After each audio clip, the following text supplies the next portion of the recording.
Good evening and welcome to Pickens Springer Gymnasium at MacArthur Court, home of the Southwestern Christian University Lady Eagles, as they take on Oklahoma Panhandle State University, the Lady Aggies, tonight in Sooner Athletic Conference play.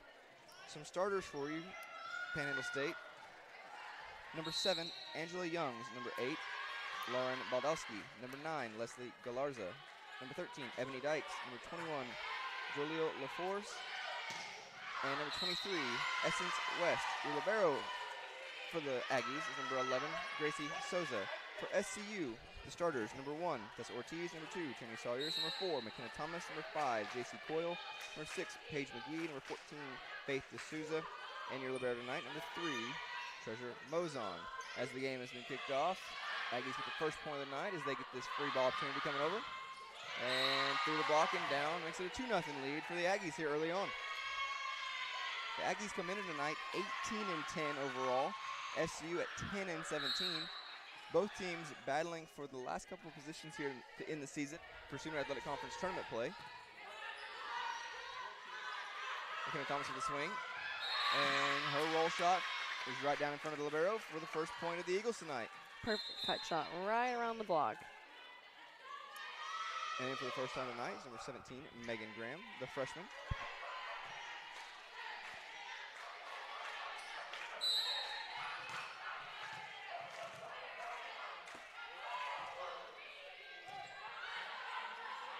Aggies with a swing out of the middle, and that ball will be off a touch and a kill. Really nice swing there out of the middle. One thing they always tell us to do is aim right at the center, and that's what will happen.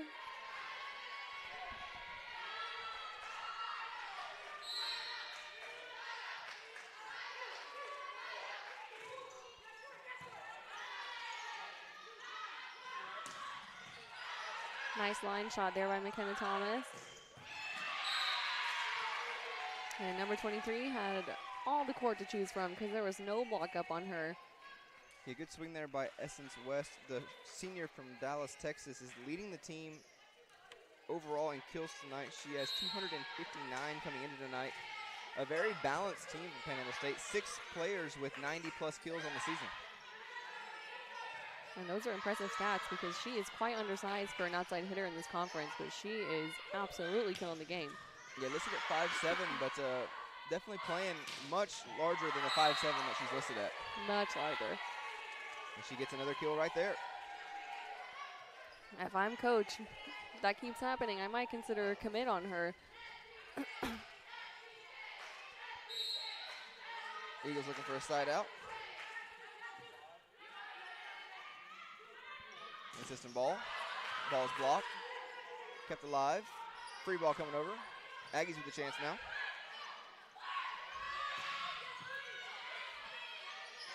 Eagles. Good defense. Out of system a little bit here for the Eagles. And now for the Aggies. And there's our first ball handling error of the night. Goes against the Aggies. That double gives the Eagles the point and a chance to rotate into a new system, bringing Mina Abani on for the first time tonight. Mina leading the team in kills with 278 coming into tonight. That was a great force on the middle there. She was just a hair in front of her. But that'll work out for them either way. The error there by Faith D'Souza gives the Aggies the ball right back as number 13, Ebony Dykes, the senior middle from Seoul, South Korea, is now serving.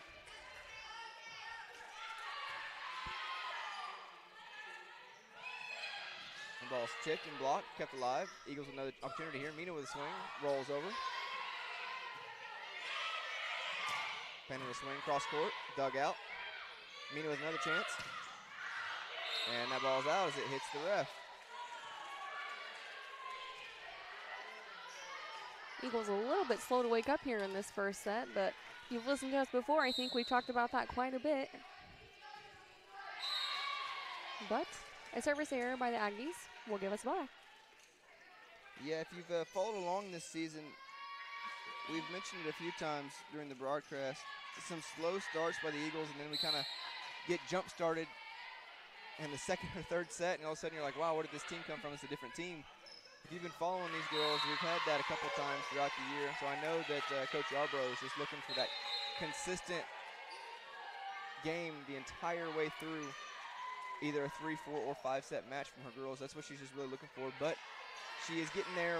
Again, we've said it many, many times. Again, if you've been following us, this is a very young team. Only one girl is being considered a senior on the court, and she has more eligibility, but she's getting ready for graduation. That'd be Tierney Sawyer. Everybody else is very young, freshmen, sophomores, and just a couple of juniors on this team.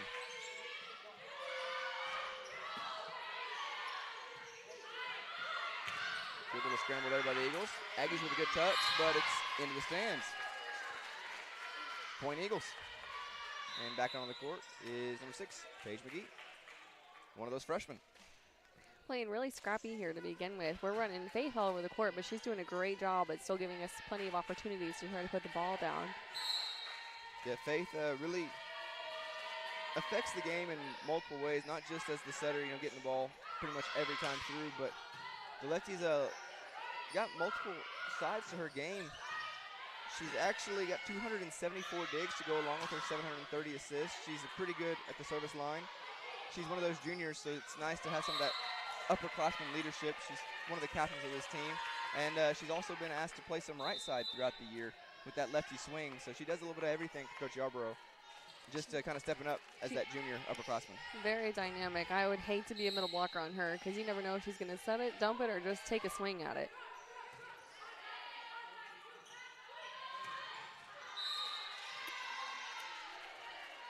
And that'll be a hitting error by Anita Aboni, just trying to take that line a little bit too wide.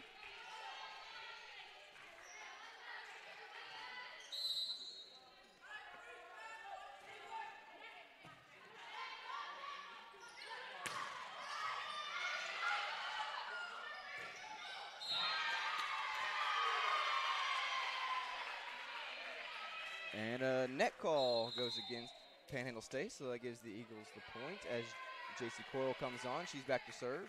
Eagles down 5-10 here in the first. I've really been impressed so far with the coverage of Panhandle State. Really good defense all the way around. They've got quite a few girls with, I would say, good coverage skills defensively.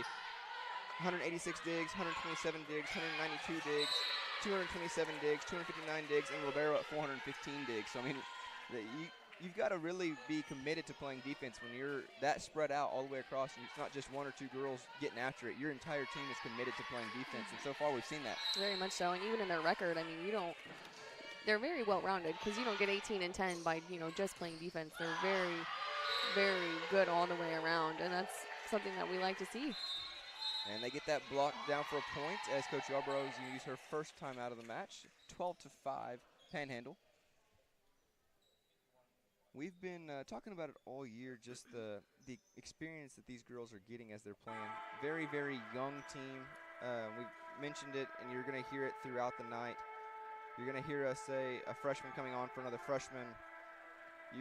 There's no seniors. We've talked about it. The one, I guess, senior on the court, Tierney Sawyer's a senior because of graduation, but still has eligibility. These girls they're young, but they do have some volleyball. There's quite a few junior college girls on this team. Tessa Ortiz, being a junior, has gotten some junior college experience. Treasure is a sophomore, but she's got quite a bit of time on the court. McKenna Thomas, a sophomore, played a lot as a freshman last year. J.C. Coyle in the same situation. But you've also got a lot of freshmen, a lot of true freshmen that are playing a lot of sets and a lot of points for Coach Yarborough this year. And it's unfortunate that you're going to have a learning curve. But these girls have really taken that taking their lumps with a grain of salt, and they've played great at times, but you can see the potential is there as they continue to build, continue to grow, continue to trust each other. They're going to be really good in the future if you just keep these girls confident and together. There's certainly sparks of brilliance here for this team, and when you see it, and they're playing so well, it'll just come with time because it's very hard to come to the next level straight from high school and start playing because the game is so much faster, the girls hit so much harder. So all these freshmen are doing such a great job at adjusting. Good little rally here as the Eagles get a chance. Paige with the right side swing. Ball's touched, kept alive. Tipped over and finds some ground.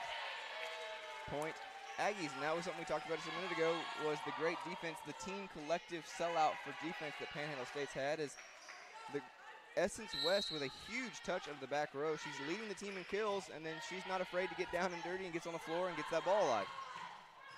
And this Panhandle State team is scrappy and smart. That tip, I mean, it was advertised, but she saw that opening, and we sure didn't pick it up. So that's going to be something to watch out for, is because, you know, once you start picking up their tips, they're just going to start swinging again, and you're back to square one trying to defend them. Yeah, they're taking what the game is giving to them at this point. No, not trying to do too much.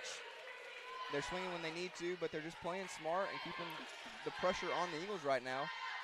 They are really forcing the Eagles into making some mistakes. It's 15-5 now here in the first, and you can tell the Eagles are just kind of treading water at this moment to kind of stay alive, as that big swing hopefully gets them a little momentum to kind of break that serve and gets them a run going, because now 15-6 here in the first.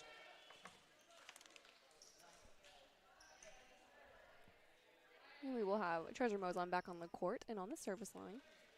She's leading the team in digs from the libero position like you'd expect, but also leading the team in service aces with 28 this season.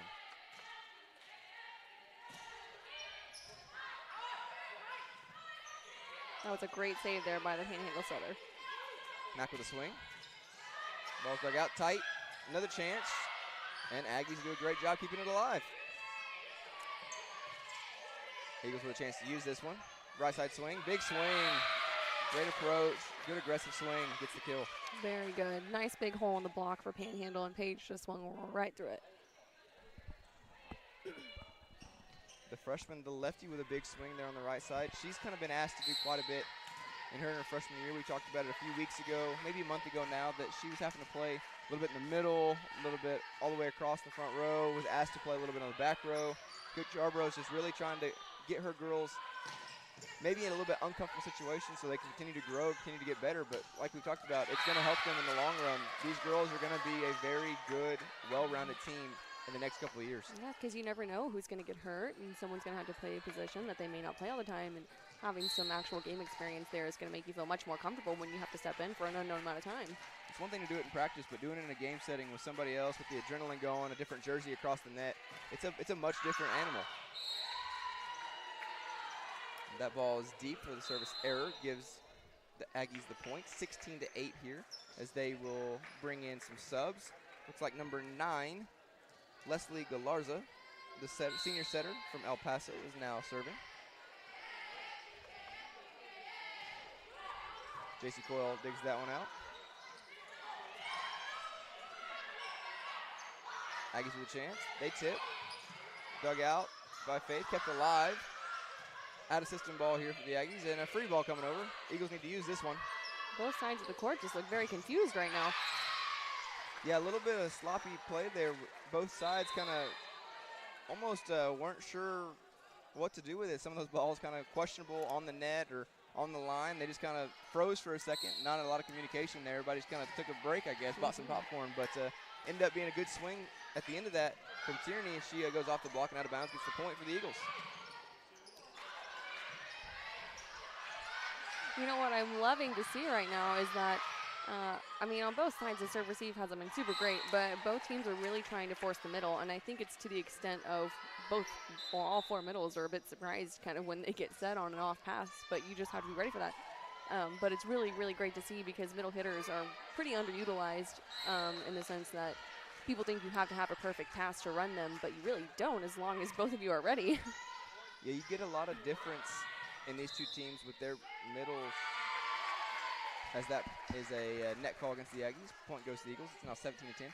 Both teams are very different here in the middles. Tessa and Tierney are a little, I guess, undersized for your prototypical college middles, but athletic and smart, can really be moved around all three positions across the front line.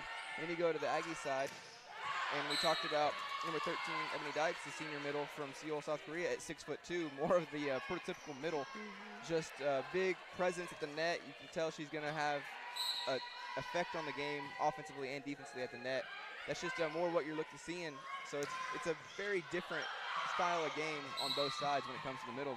I think it's interesting that both teams have such a strong emphasis on running the middle early on here. That's what we like to see.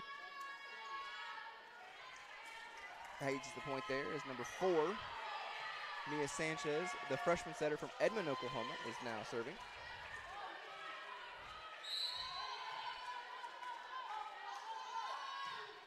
Her serve is deep and out of bounds. Point Eagles, 12-18. Eagles really looking for a run right here to close out the first. They're within striking distance. They've done a good job to kind of weather that first big surge that the Aggies had. I think it was 13-5 at one point, but they've just kind of held it back and forth since then, and they're down 6. And you look at it, if you get like a 3 or 4 serves run right here, you're really right back in it, knocking on the door, and that starts it. They've definitely come back from bigger deficits than this, so it looks like there might be a little bit of a fire starting to light over here on the Eagles side. Yeah, a little bit of energy. The bench getting a little excited.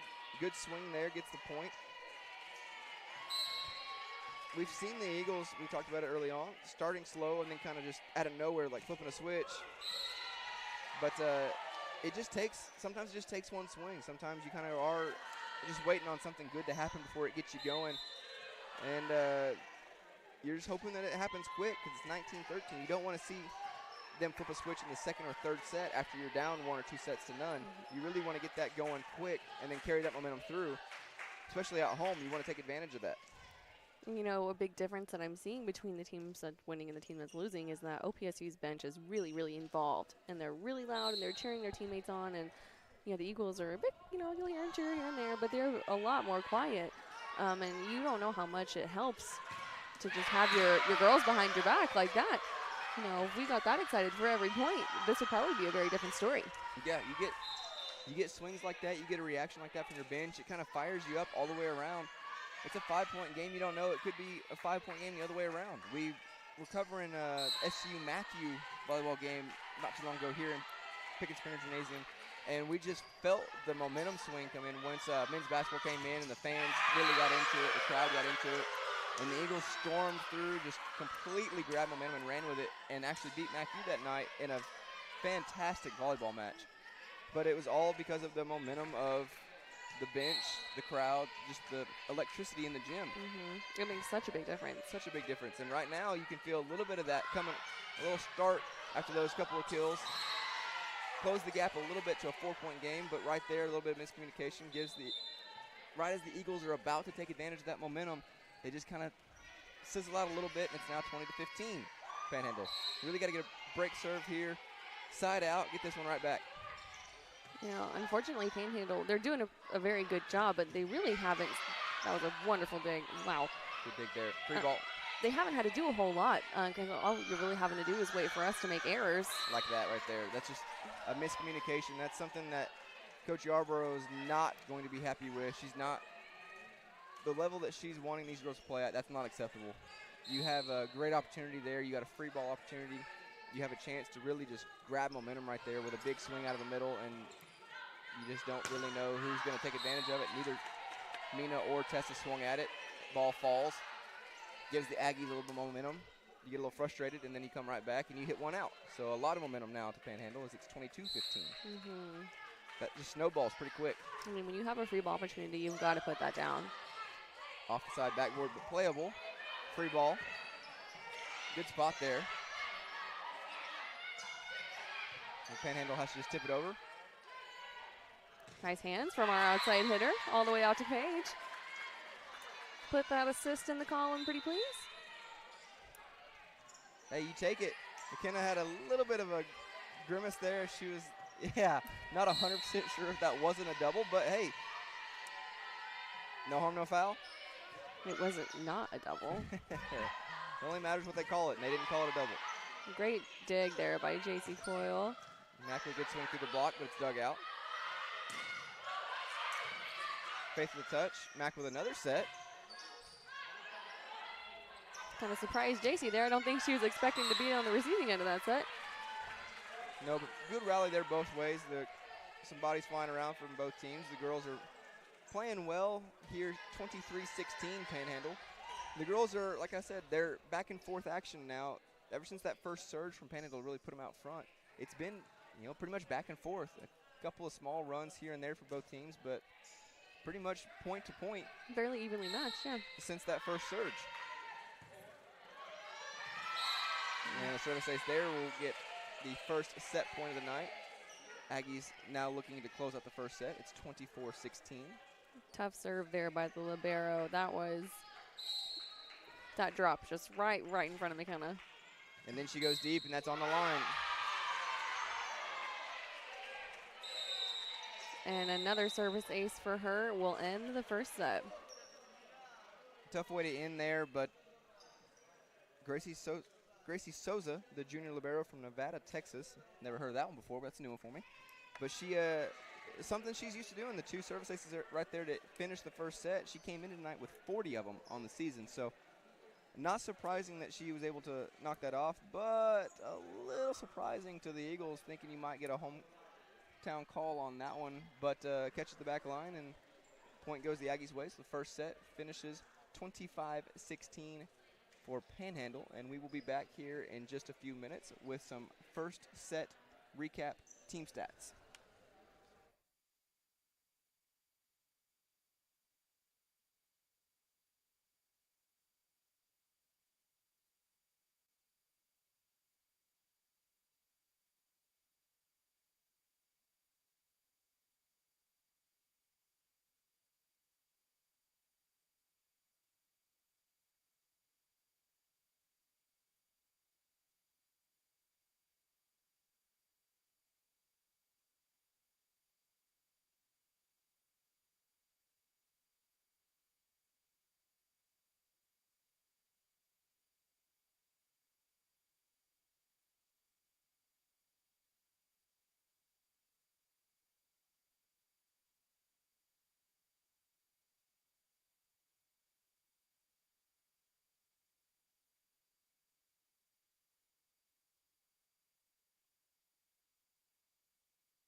And welcome back to Pickens Springer Gymnasium as the Eagles are starting the second set here, down 1-0 to Panhandle State. And a little different start here as the Eagles should have gotten the point there. A little confused at the scoreboard.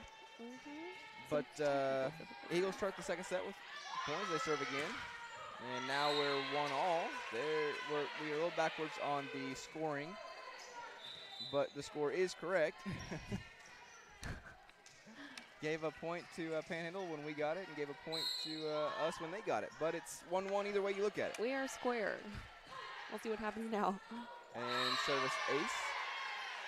And, yeah, we've got the score backwards a little bit, but I don't think anybody's going to say anything yet. I think we might be the only ones I've noticed. I don't know that anybody else has noticed, actually. Yeah. 2-1. Panhandle. Panhandle. 3-1. Panhandle. It's not 3-1 home. It's 3-1 visitor. And here we are again at that 1-6 team of death with those same two players every time. Yes, Treasure and Paige still have not fully figured out their communication on that back row, especially in serve receive as they go right back into that seam. Treasure just takes it this time. Which is, as a libero, that's what you're supposed to do. And, ooh, that call was overruled as Panhandle State was in the net. I don't want to sound old here, but back in my day, my libero would have punched me in the mouth to get that ball. And I absolutely would have let her. I met your liberos. They were kind of mean. They were. Good friends, though. And Panhandle with back-to-back errors as now it's tied up 3-3. We're still giving the points to the wrong team when they score, but the score is tied 3-all. This is going to confuse me. To the block. Ball's dug out tight, tipped, and kept alive.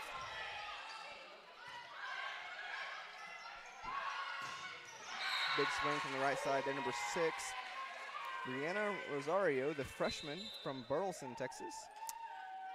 And our middle blocker was late on that because Mina had a great touch on it, and had Tierney been closed, that ball would have certainly been blocked back over the net. But instead it fell to the ground. Mack with a dig out.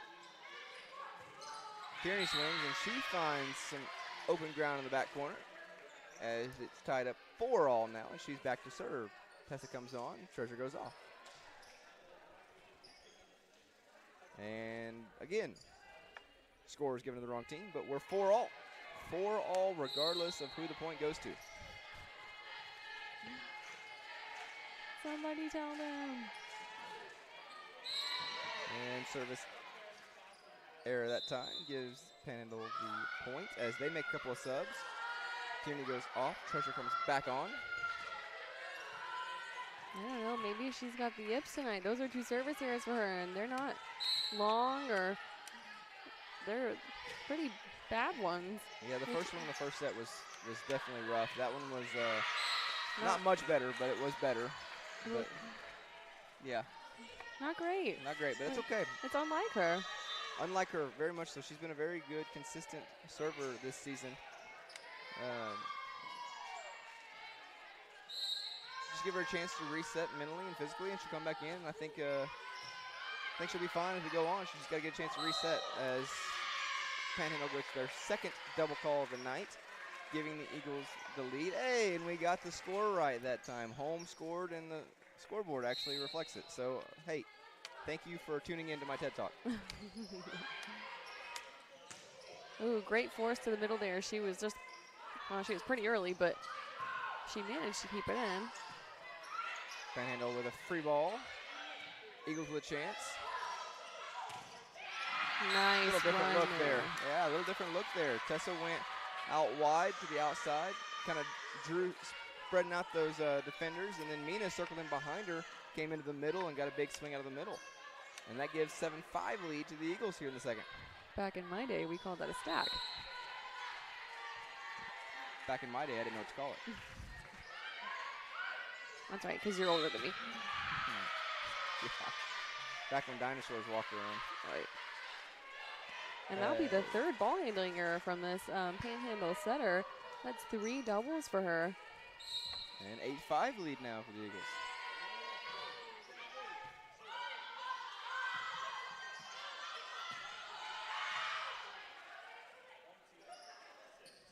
Lefty swing through the block. And a 9-5. There we go, 9-5 lead as they kind of mess with the scoreboard temporarily. But there's the passion, the electricity in the gym. You're starting to feel it. The crowd is getting a little bigger. I don't want to say it's growing. It's getting a little bigger. There's some fans underneath us now. A couple of students showed up after dinner.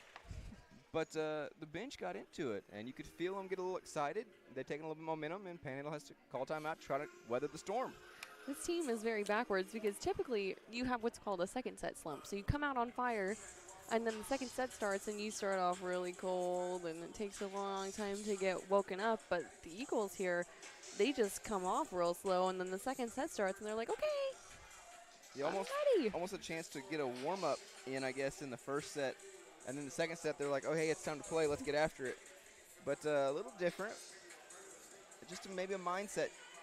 But definitely a different start here from the first set to the second set. Eagles, we've said it before. We'll say it again, I'm sure. Looking like a different team right now. Very much so. Yeah, this is their MO.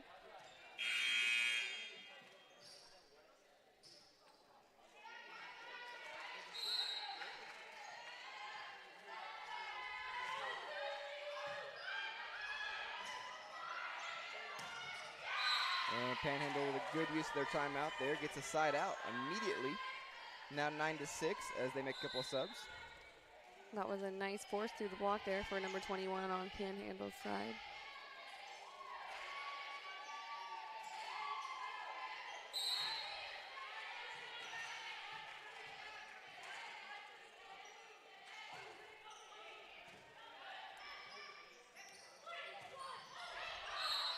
No touch there.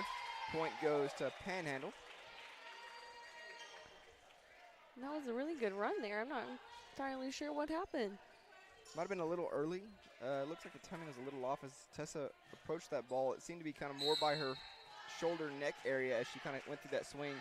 Kind of tried to push it over to keep it alive, but couldn't quite get it up high enough to get it over the net. Mina with a roll gives the Aggies a chance to be in system. And solo block there. The Aggies keep it alive. Tipped. Tessa with a touch keeps it alive. A little bit of a scramble here as Aggies are way out of system, but a weird but effective roll shot. And a big swing by Mina. That's a kill. Well, great defense over there by number 0, Ashley Sanchez. She had 2 great ups there and almost 3. She just barely missed that last swing by Mina. Yeah, scramble drill from both teams there. Bodies flying everywhere. You got middles getting tips off off the net. Just weird sequence there, but Eagles weathered it and got the point. J.C. Coyle now serving. And that ball goes deep corner and is in for a point for the Aggies.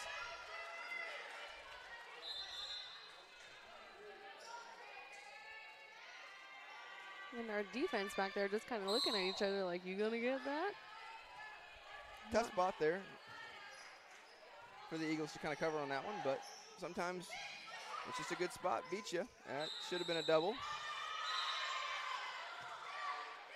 Oh, interesting.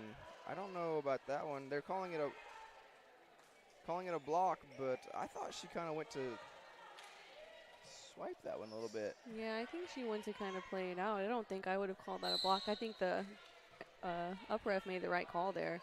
Yeah, I don't know. Maybe I was wrong, but regardless, they went to replay there and continued action now as Faith D'Souza digs that ball out. For those of you that don't know, you are allowed to touch the ball again if you touch it the first time on a block. So that's where the confusion from the Panhandle coach is coming from, is she is saying that her player went out to block it when it looks like she kind of went out to play it and then touch it again. Faith D'Souza with a deep push, good spot. Aggie scramble a little bit, roll shot, tapes over. Faith for the back set, and through the block, down for a kill. Paige with a couple big swings here in the second set. Nice to kind of see her show up today. She was a little bit slow in that first set, but Paige has a really big swing, and she's really fun to watch. So when she's up and excited, it turns into a much more exciting game. Treasure serving. She serves libero to libero. Off the roof, but playable. Televised tip there, but the Eagles keep it alive. Aggies now swinging. Block. Great effort there. It's kept alive. Eagles scramble. Middle run is dug out by Faith. Out of system ball now. Going over to McKenna. Swings cross. Dug out by Libero. We are having a tipping war here. And another one. Somebody swing. There's a swing. Thank and you. Taped across. Good cut shot. Gets the kill for Panhandle. Good long rally there by both teams. Coach Yarborough likes the effort there. It's 11-9 lead for the Eagles as Panhandle makes a couple subs. And this is what happens when you swing at the ball instead of tip. It hits the floor.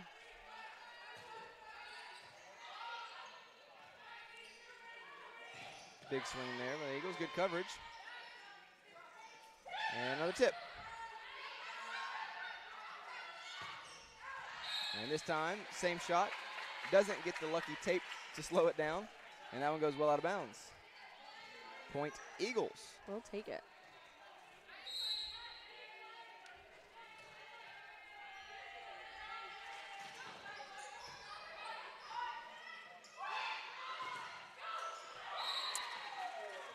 Little late on the block again. And she turned around and looked at everybody like, why didn't you touch it? But if she had been on time to that block and press, that ball would have been back over, so it wouldn't have been a problem.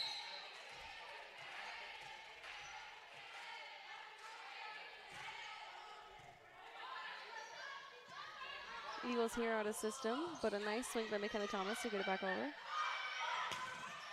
And a great block by our middle there. And a hitting error on Panhandle State will give the point to the Eagles.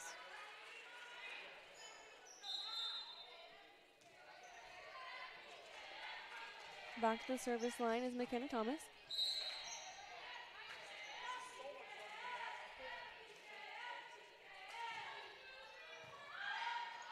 Panhandle here is out of system. Big swing here by the Aggies. A press on that block would have sent it back over, but they will get the point because that will be an error on us.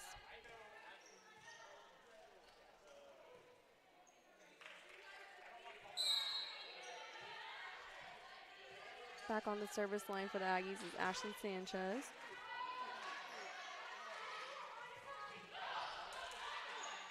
Interesting run there by Faith and Tyranny, but Mina will get the ball back over. And a great dig by McKenna. And she almost got that ball up with the splits, but it will be forced down to the ground. Eagles with a good run there. Good swing by Mina as they take a 14-11 lead here in the second.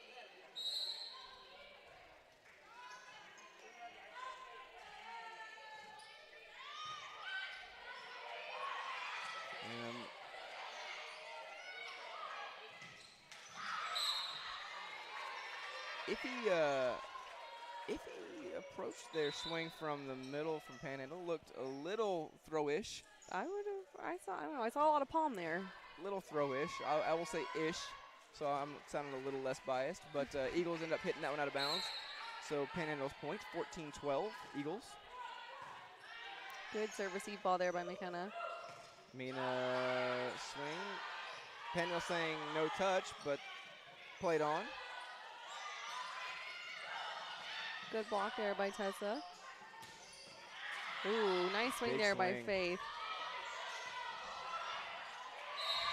We mentioned that early on that she's got the ability to do that. Just kind of a jack of all trades player, the lefty setter, sometimes with some of the biggest swings out of the team. But Panhandle did a good job just being in the right place, right time there. Was able to keep it alive, and they got the point.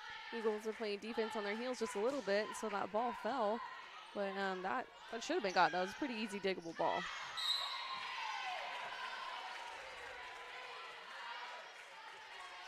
And 14 all now is another error there by the Eagles. We'll tie it up. Coach Yarborough telling her girls, take a deep breath. Give me one pass. Give me a side out, one pass. Decent pass there. Runs the middle. Tessa's ball is dug out. Panhandle with a swing, and that ball is not dug out. It is a rocket from the 23 Essence West. Gives Panhandle the 15-14 lead. Their first lead, I believe their first lead of the second set. We went back and forth and tied it up a couple times there early on, but if they did get a lead there early on, I'm sorry, the scoreboard was messed up to start the second set, so I might have forgot. Such a big swing there by number 23 for the Aggies. Our block was lined up really well, but she swung right over the top of them. She's got some power, and she's got a huge jump. Yeah, really good play there by the senior. It's what you expect, though, from seniors. Panhandle's got a few of them. 5 of them, actually. So you can tell that just the experience. I mean, that's we talked about an undersized outside at 5'7", but she doesn't seem to let that affect her even the slightest. Big swings. She's able to play up above the block. Has had some smart shots down the line, cut shots. She's really done great job, and she is fantastic. Usually you get how do I say this? You get this little bit of a superstar status when you're an outside hitter. So you don't always have the same determination to dive for some of those balls. I guess is the nicest way to say that on that back row. But we've seen her putting her body on the line multiple times for her team. She's went into the stands once tonight. She's dove across into the middle of the court, kind of into that campfire area where everyone kind of hesitates if somebody else is going to dive. She's played really well all the way around tonight. She's been a key part to Panhandle State's success, and I'm sure she's one of the biggest reasons, if not the biggest reason, that they're 18-10 on the year. She is small, but she's a big presence on the court, and you can tell she just leads by example. She doesn't say much. She doesn't give any attitude, no looks for anything. She just does what she does, and that is more than enough. I'm sure Coach Allen loves having her and wishes she could have her for longer, but I'm sure the Eagles are going to be happy when she's graduated. Yeah, I'm sure. Eagles cover up that tip. Great set there. Mina's swing is through the block, and we got a lift called there as Panhandle tried to keep it alive out of the net. Point Eagles 15-16 as Faith is back to serve.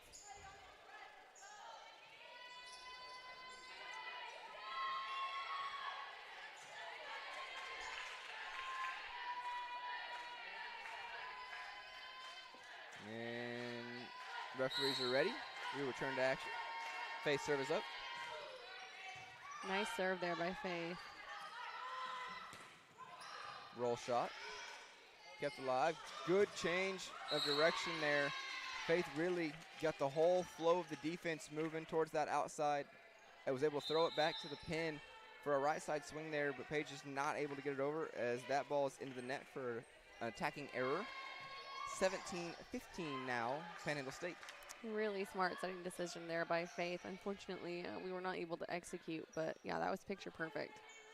She would have caught everybody on their heels. Did a great job there. That is the 16th attacking error of the night for the Eagles. Panhandle State is at 7. Big difference there in the game tonight. Oh, beautiful swing there by Tessa. Tessa with a smart, strong swing there as she goes towards the line and catches the defense off guard. Everything about that swing was perfect. The timing, she swung through so quickly. I mean, it's no wonder that worked. Now, if we could do that every single time, the score would be different. I think if you could do that every single time, I think every team in the country would do that every single time if you could. So that's picture perfect. That was textbook. JC Coyle serve is up. Good float serve. Died a little bit right in front of that back line. Eagles scrambling. Free ball, roll shot coming over. Pretty good spot for being so off the net there. And not able to keep that one alive. Point Panhandle, 18-16.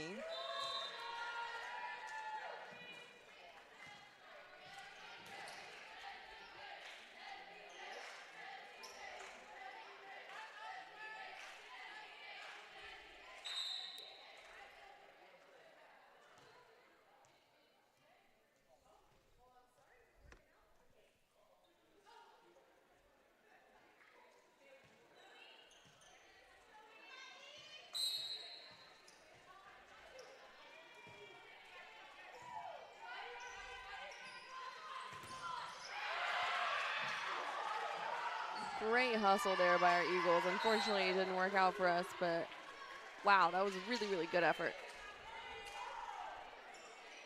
19-16. Panhandle State serving. Eagles need a side out real quick.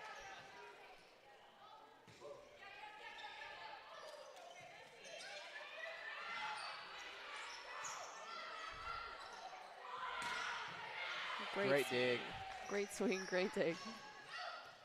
Falls off the take, kept alive. Panhandle with a back row swing here. Way out of bounds. Eagles with a point. A very rare error there for Essence.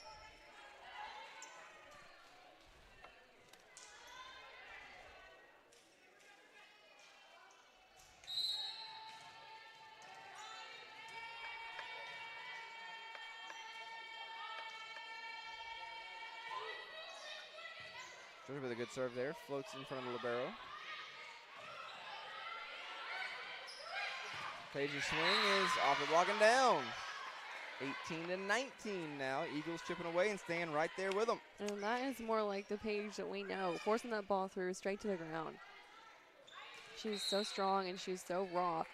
A little bit more formal training, and she's going to be a terror when she's a junior and senior.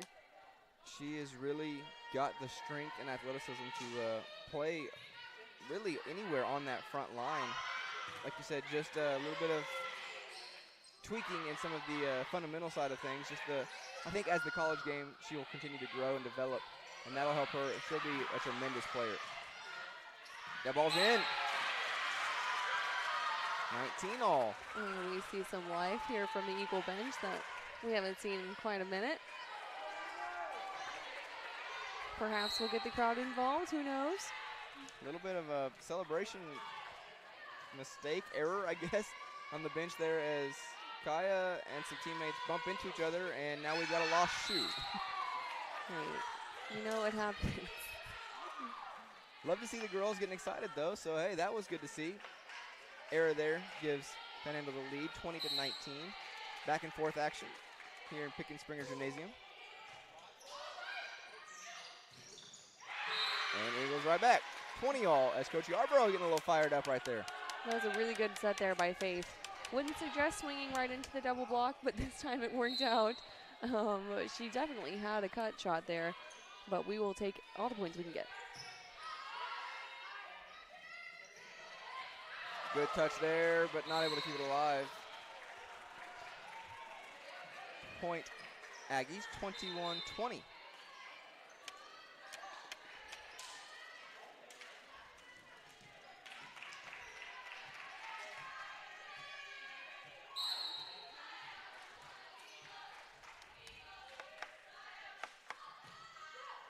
Eagles looking for a side out. Good pass. Leads to a good swing. Off the block, kept alive. Panhandle now in system.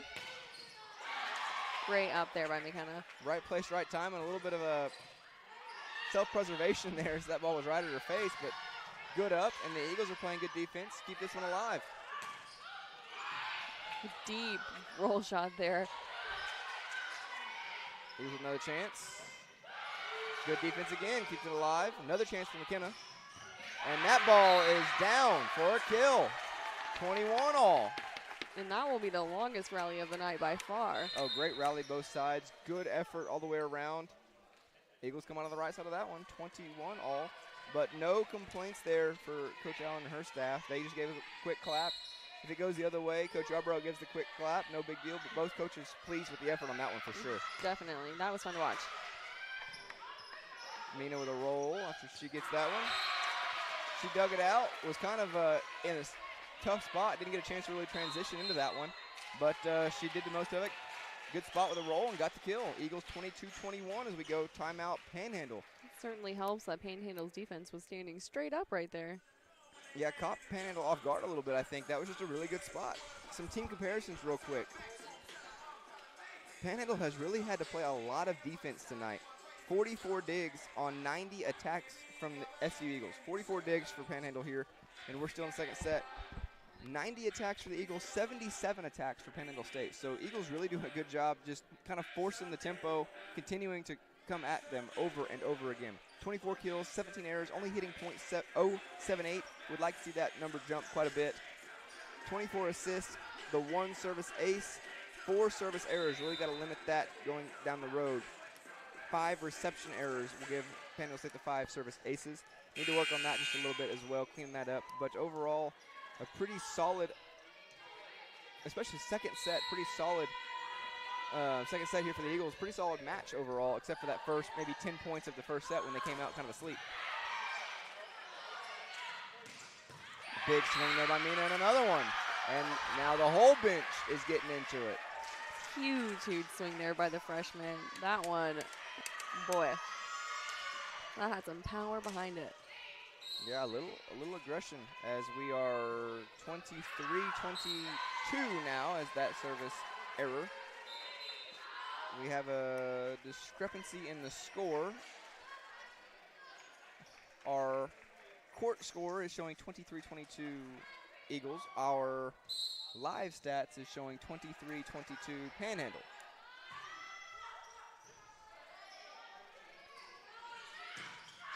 And now we are showing 23 all on the court after that error by the Eagles. That one was another big swing there by Mina.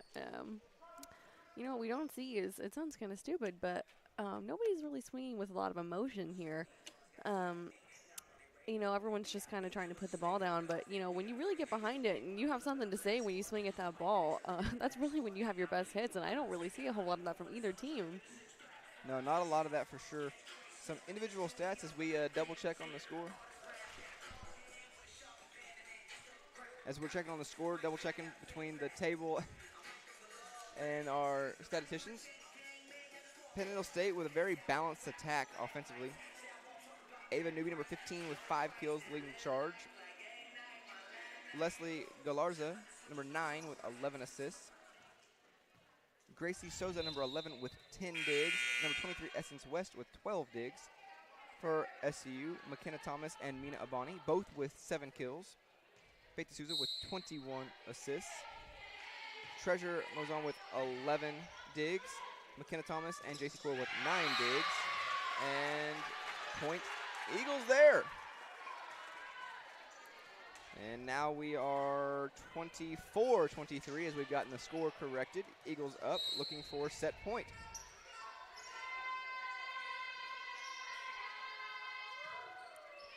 And that's more like the tyranny on the service line that we know. Yeah, the last 2 serves back there for her have been very consistent, more of what we're used to seeing.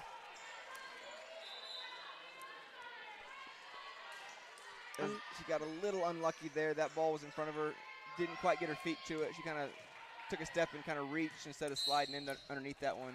Point goes Aggies' way. Now we're 24 all. Must win by 2. You know, what we should expect to see is when your middle is coming in to serve, you know, we don't play back row. So it should hope that your 2 right and left side defenders would kind of step in for you there and pick that up because, you know, we try to avoid touching the ball on the back row as much as we can. It's better for everybody that way. That's setting the ball. Yes. Yeah. It's better for everybody that way if you just kind of take over for me, and if we get to serve again, I got this. McKenna Thomas with that kill on the overpass gives the Eagles another set point as she dug that one out, threw it over to keep it alive. And now the Eagles with a chance. A little bit of scramble. Tight, tight, tight. Tessa wins the joust. And the Eagles win set number 2. Great, great finish to that set there. I love to see the aggression at the net from Tessa. That's something that we don't see a lot either. Huge joust win there by Tessa. She went solo against 2 Panhandle State Aggie defenders, and she won that one. And that gives SCU the 26-24 set 2 win. And we mentioned it early on. I told we're going to mention it over and over and over again, probably until Jesus comes back. A different team there from the first set to the second set. Very different. I mean, you know, if we start out this way every time, you know, we got one more set and then we win. But instead, we have to play 2 more times. And, you know, now we're substantially more tired than when we started. You know, we have so much more volleyball left to play here. And if we would just start out this hot every time, I mean, there's no reason that we shouldn't be 1, 2, 3 in the conference.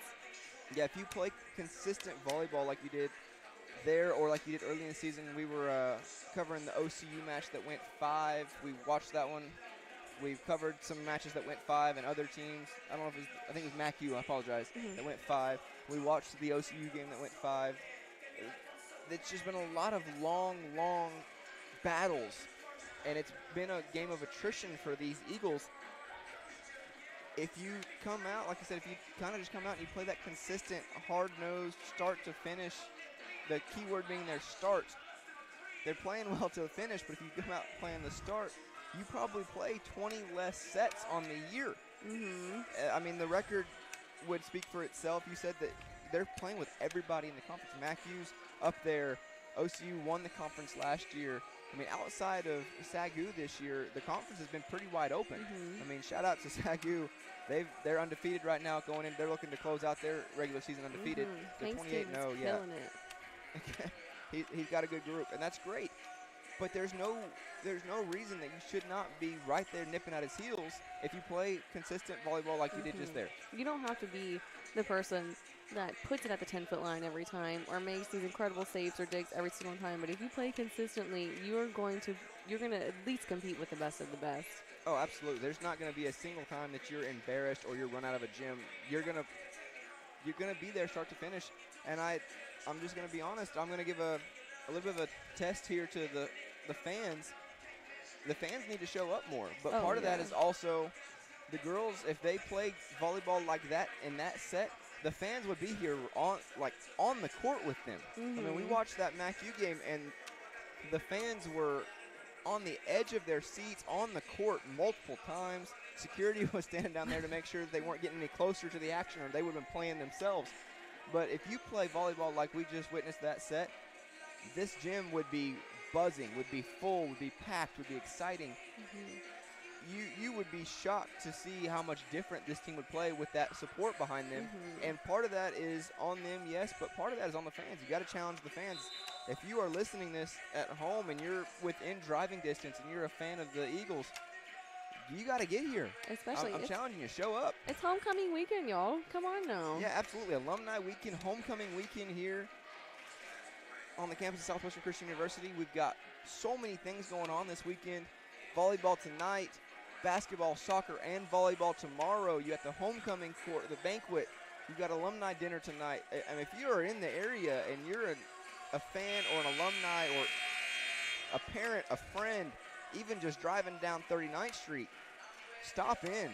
Support the Eagles. I'm telling you, it's worth it. I promise you, you will not be disappointed, because once you get in this gym, this team is something different. They take it to a different level. They play a different style, a different brand as soon as they have some support. And I'm challenging you to come out and support them, because you would be shocked to see the results. Absolutely. Come see it for yourselves, because it is so much fun.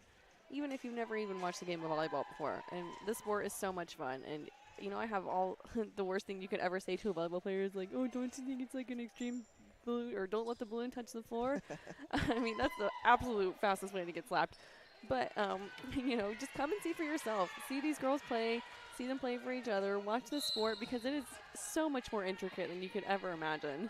It's a fast-paced sport. I tell you, if you show up and you watch it, if you've never seen it before, you're going to have no idea what's going on. But when everybody else is excited and the crowd explodes, you're going to be right there with them, because it's constant fast-paced action. You're going to fall in love with it. And you're not here for like 4 hours, unlike when you watch baseball games. Oh, easy now.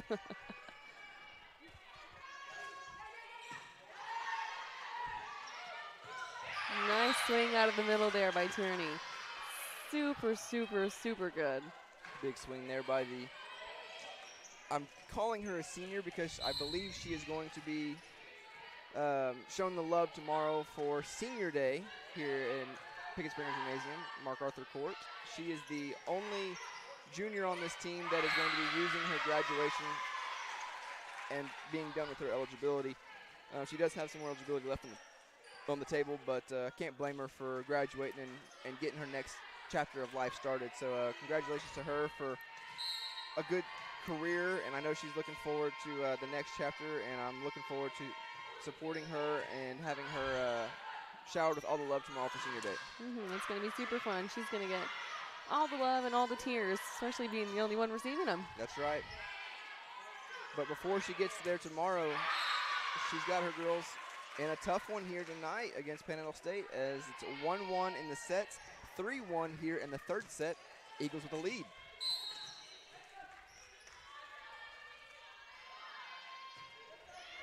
And a little deep there. Service error makes it 3-2 as a couple of subs will come on.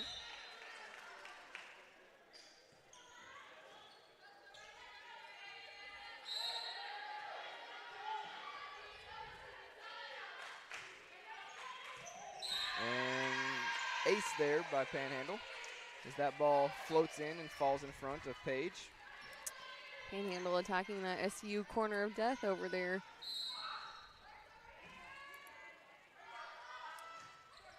And right back at her, another one. And Coach Yarborough a little disappointed there, a little frustrated. Page and Treasure still having some communication issues on serve receive. And they go right back at Page. This time she's there. A little bit better positioning. Panhandle with an out-of-system ball. They get a swing from the right side and into the net.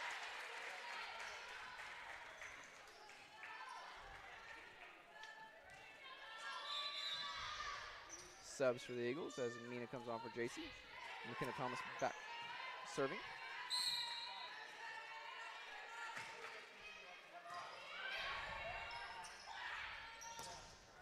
Off a tip, ball is played. Mina with a swing, tools the block, out of bounds. Point Eagles. Big swing there by the freshman.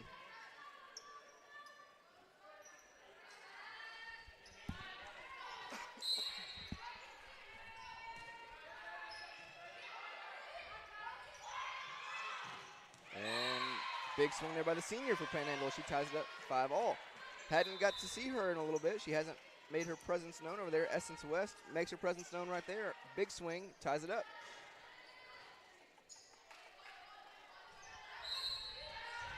Panhandle serve.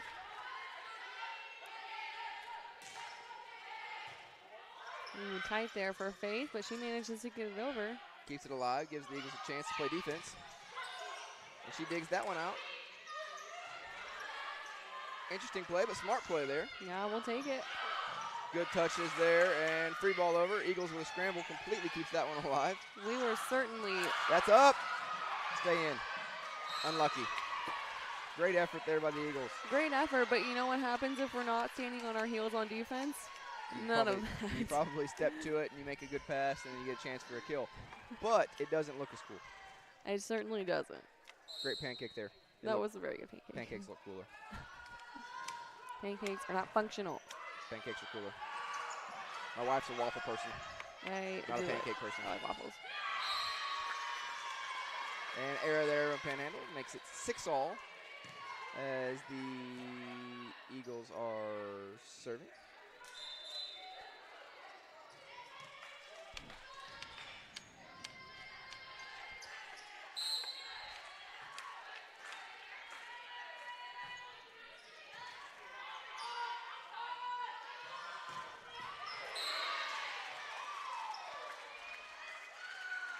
That ball probably was going to go out, but, you know, we're big targets back there.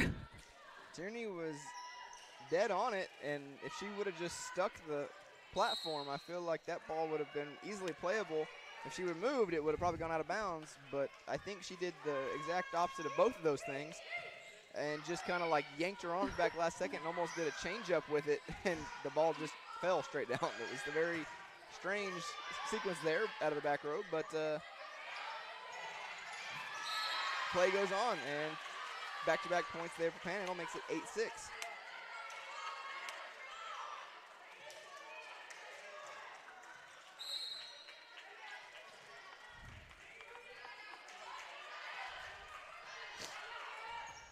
And they go right back at Page on another service ace.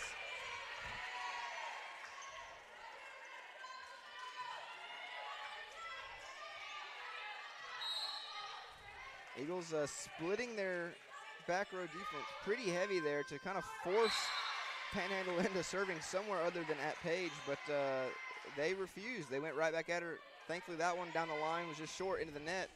But McKenna and Treasure split that one completely to the lines, trying to force the serve into the middle of the court and away from Paige. But Panhandle was sticking to their guns on that one.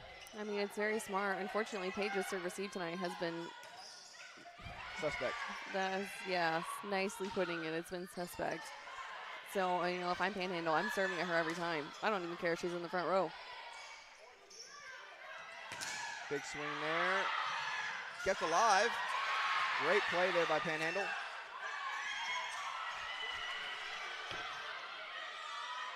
Scramble drill keeps that ball alive. Back and forth action. Paige with a swing. Kept alive. Good dig out of the back row there. And not kept alive. Is that set kind of went to nobody. The closest player to it was the up ref, and he's not playing. So a little bit tight Eagles there for sure. That's a little. Let that one drop. Save your ankles. It's not worth it. Not worth that one, no. Somebody either goes up and somebody slides in underneath them, or they land on a ball, or something bad happens there. Just go ahead and chalk that one up as a loss and move on. Great up there by Faith. I mean, you know, it's right at your face. You can't ask for much more than that. Great hands there. She was right place, right time. You expect the setter to have great hands, and it was right there at her face. She almost set that, but just couldn't handle it enough to keep it in play, set a little wide, and went out of bounds. Good pass there. In-system ball. Mina with a swing on the right side, but deep that time. A little behind it instead of on top of it. More on top of that ball, and it's landing right in that one corner. We've seen a lot of progression, a lot of growth from Mina. Being a freshman, she's been asked to do a lot for this team, and she's really stepped up, and I've seen a lot of progression growth. Early on, she was a little bit timid. You can see her kind of growing, kind of becoming more confident. Even there, that swing on that last one, yeah, she was behind it, and she kind of forced it, but that was something that early on she would not have even attempted. She probably would have just tipped it, you know, kind of played it through or whatever, kind of put her head down and gone about whatever. But the emotion and the growth that we've seen from that emotion has been huge for her and her development. It's just going to continue to skyrocket. I mean, there is no ceiling in her future. When she hits with that emotion is when she's the most successful. I mean, I don't understand how players can go up and just swing. When I'm swinging at the ball, I absolutely want you to pay for what I've got behind this. And a lot of these girls, you know, on both teams, they just kind of, as my coach would say, hit it with your purse. And that's what we see a lot. But when either of these teams start hitting with some real fire and drive and desire to win is when this game gets so exciting and fun to watch. And that's what the people come to see, right? Is they come to see these big swings that make big boom when they hit the floor. That's you right. know? Absolutely. That or somebody get in the face. That too. That's why I'm here. That's really the reason I'm here. That too. We like that. I think it's awesome. We don't want anyone to get hurt, though. No, not at all. Just like a graze, like a slight backhand of the face, not like a full punch. A little bit of a rug burn. That's fine. Eagles with a chance here. Kenna with a deep tip. Can't handle out of system here. But a great cut roll shot there. Gets Faith and Paige into a conundrum when they weren't really on the same page there, and Coach Yarborough is telling them all about it.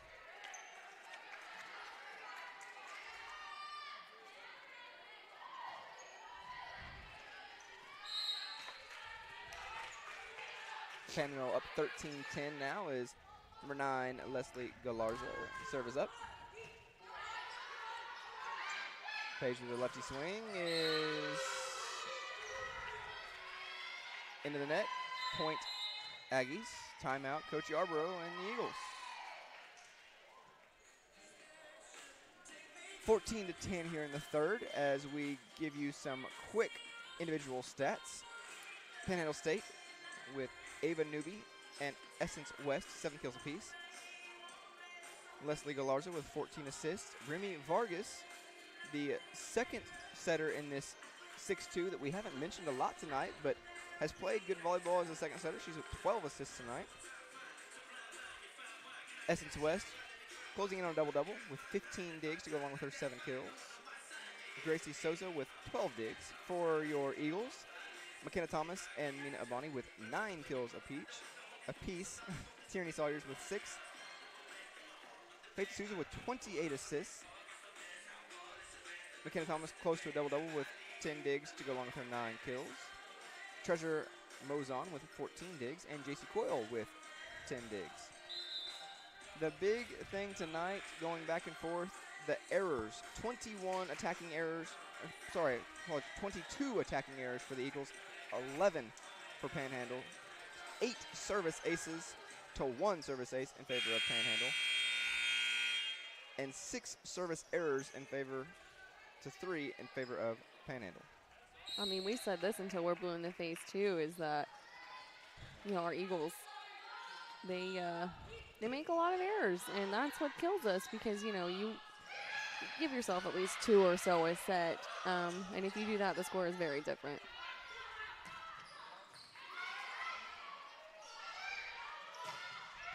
And big swing there by Panhandle. Gets the kill, 15-10.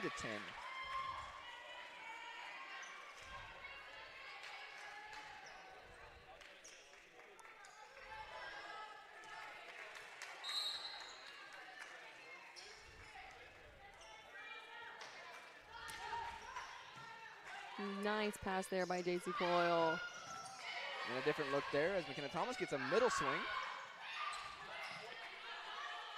A little bit of a run in there.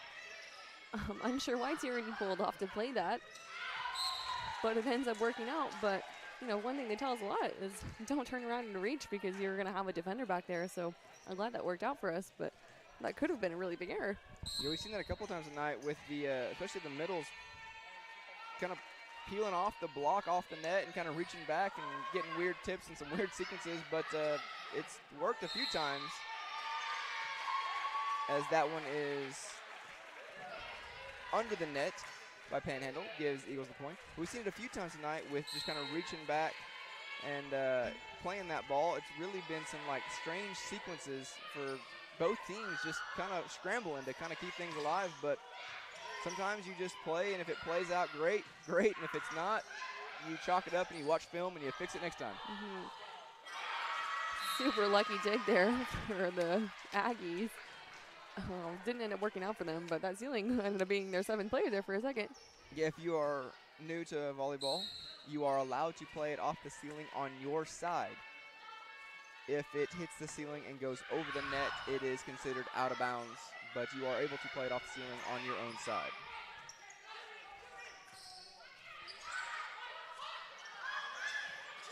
And another error there by the Aggies will force Panhandle State into a timeout. 14-15 now here in set number 3. We are tied 1 set apiece. You know, we're going point for point here right now. You subtract those errors, and we're winning substantially. Oh, it's not even a comparable stat line if you take away some of those unforced errors. I mean, that's the biggest thing tonight. The 22 attacking errors, the 6 service errors, and the 8 reception errors. I mean, you give away free points on every level of this game.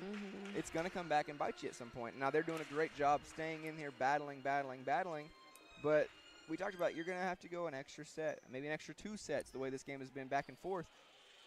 That takes its toll, especially not just night to night, but over the course of the season. You can see the girls, they're a little tired. You can see some red faces. You can see a little bit slower movement coming out of the timeouts. I mean, it takes its toll over the course of the year, and that is, I mean, that's the equivalent of playing an extra 5 or 6 games a year. And, you know, this sport is a lot of things, and hard on your body is the top 5. I mean, I've had 3 knee surgeries because of this sport, and if I had played another year, it would have been a shoulder. That's I right. mean, you're throwing, you're jumping, you're swinging. I mean, you leave practice every day with some sort of new bruise or, like, floor burn. I mean, so the more sets you're playing, the more you're doing to yourself. You know, you just don't have that time to recover in such a short season. So the less sets that these girls can play, the better off they're going to be in the long run, because it is a marathon. It's not a sprint. Well, it's a very, very long season. I mean, it's a game that it goes quick. You can see the points back and forth, a lot of action, a lot of moving parts. But you're still playing a best of 5. The first 4 sets go to 25, or sometimes, like we just saw in the last one, it can go over 25. You win by 2. The 5th set goes to 15. There's a lot of points in each game.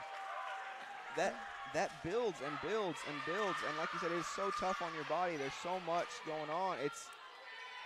I mean, I've seen players leaving the gym, this gym in particular, with 4 or 5 ice packs. yeah, at least. And you're thinking about it, it's like, man, what happened to you tonight? Oh, we played 3 sets. You only played 3. What would have happened if you played 5? At Cashland Monroe. Cash Monroe. But it's just, like you said, it's a marathon, not a sprint. And right now, these girls they're having to sprint here for the to close out this 3rd set. But that's not something you want to have to go with for the entirety of the year. You want to be able to extend out and have that team consistency, like we talked about earlier, so you can kind of save some of that energy over the long run. Because consistent equals efficient. And that is the way to preserve your body and your season and your longevity, is playing consistently equals efficiency. You win sets in 3. If it's a tough match, you win it in 4, and you go. And you can see some of that consistency.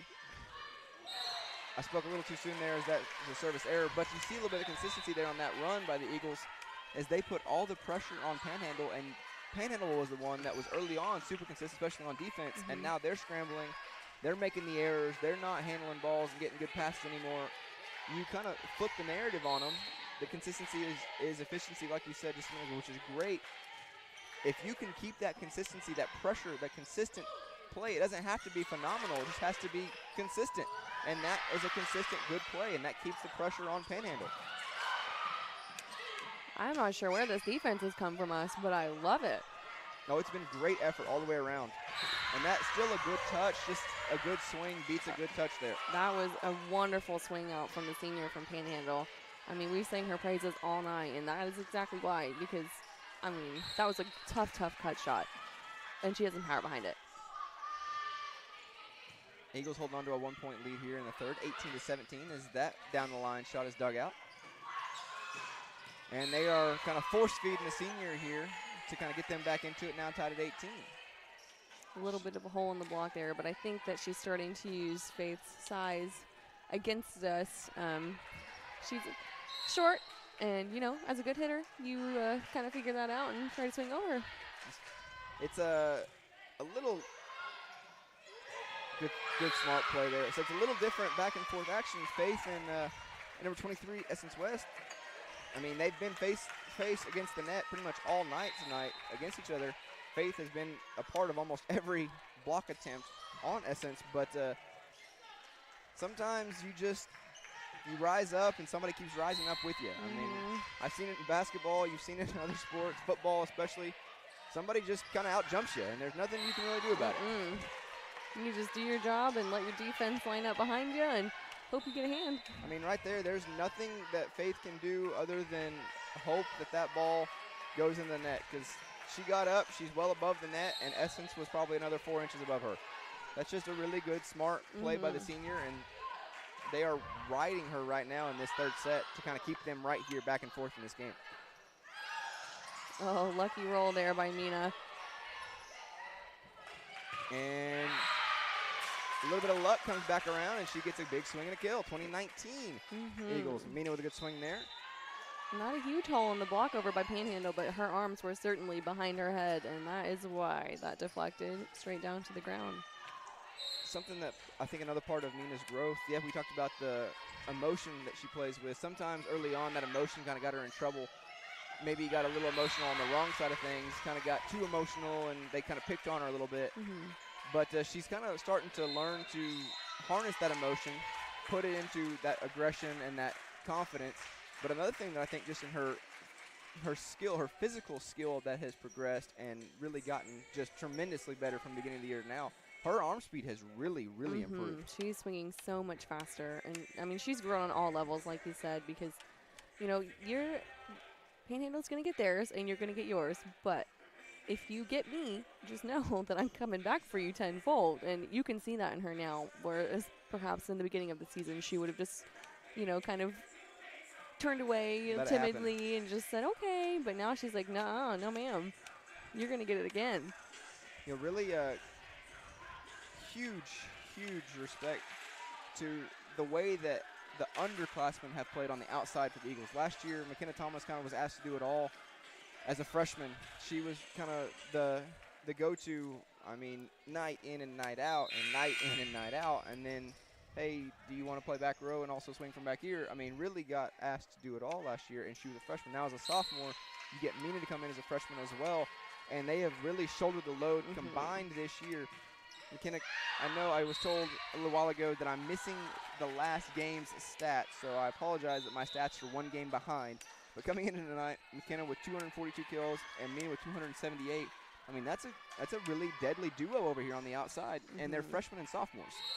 I mean, you talk about the growth they can continue to do, sophomores and juniors, the jump they're going to make, juniors and seniors, the jump they're going to make. I mean, you're looking at potentially an all-conference or all-region type of duo over here on the outside. The more they play together and the more they continue to grow. Very much so. And if you've never played college sports, for any sport, the jump that a player for anything that the player will make between sophomore and junior year is just astronomical. I don't know what it is about that sophomore-junior transition, but, you know, your kids are going to come back just completely different and in a good way, you know, growing mentally and physically and just becoming so much more mature. I don't know, like I said, what it is about that mountain between the sophomore and junior year of anybody's sport. But, you know, these girls, especially McKenna next year, is going to come back and be completely different. And it's going to be really fun to see their progression.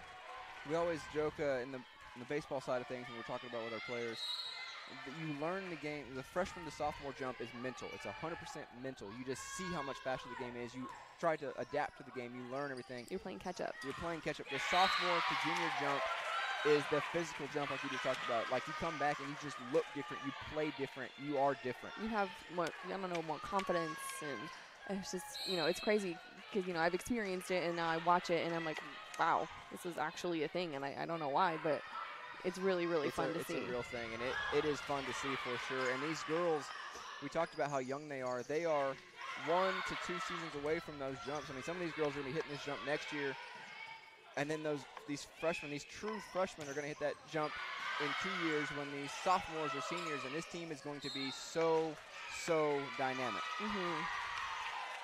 Definitely. Back and forth action here in the last couple points. 22 all. Panhandle State back to serve. A little miscommunication there as the Eagles kind of banged into each other into the net. But 22 all, Panhandle serving. Side out here gives the Eagles a good chance to run away with this second win in the third set here. Out of system here for the Eagles. We'll see what Mina can do with it. Tight. Gonna have a tip war here. Good spot. Keeps the Panhandle State into a little bit of a scramble, and it ends up working out for them. We have not seen as much action from these Panhandle State medals in the second and third set. They came out guns blazing. They did, and a little bit of a different rotations here we've seen in the third from Panhandle State. Some girls that we haven't called their name a lot of tonight. They're on the court. And girls that we called their name a lot to start this game. We haven't said their name in, it seems like, an hour. I mean, if it's not working, you got to change it up. And this Panhandle State team has depth. I mean, their bench is twice the size of ours, so they have a lot of options. And you know, if it's not working, then we're gonna switch it up a little bit. Yeah, something you really noticed, and I hit on it right before the game, as the game was starting.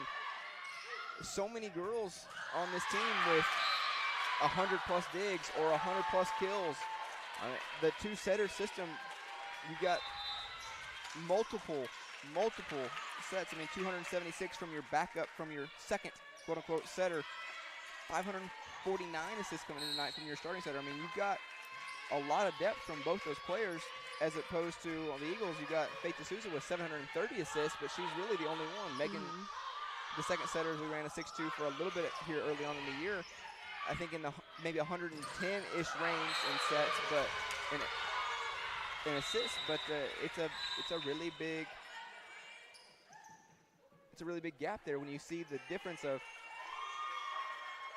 the attrition on the depth. I mean, Faith D'Souza's having to be everywhere at once, and some places twice at the same time.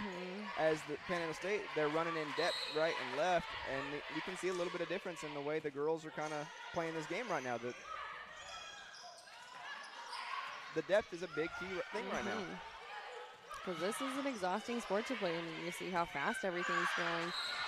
I mean, you're sprinting everywhere. There's no jogging. There's no walking. So, you know, every movement is a lot of exertion. So having somebody that can come in and reliably replace a starter for a little bit to give a break is, it's a treasure that not many teams have. But this Panhandle State team has it, and they're very lucky for it.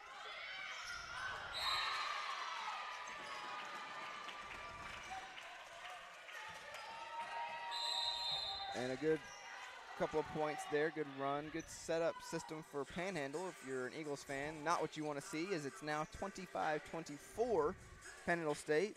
Set number 3 leaning towards Panhandle is there in a set point.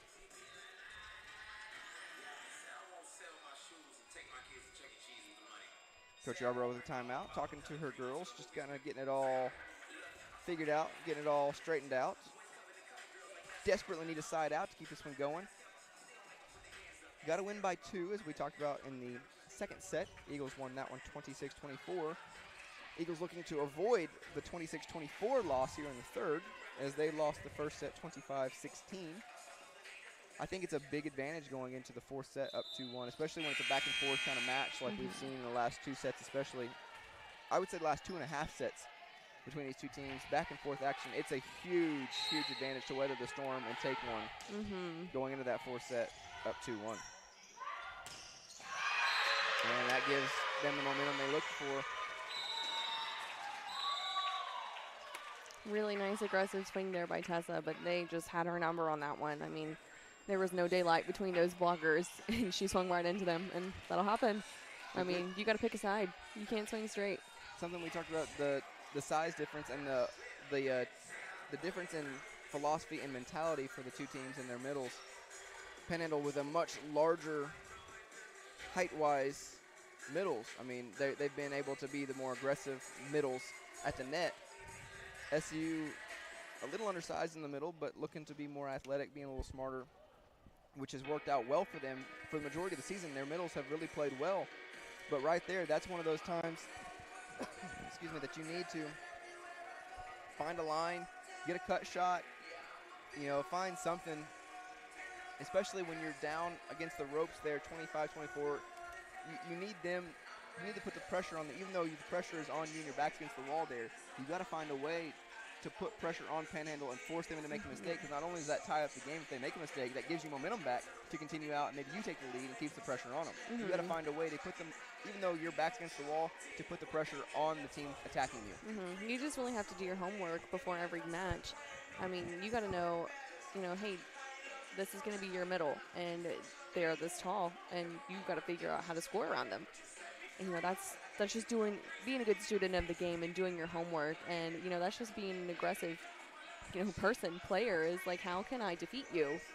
And I'm not sure what the pregame ritual is or anything, but you have to notice, it's going to be the fourth set now. You've got to see what's in front of you, and by now you should know how to hit around it and how to score on this team, really.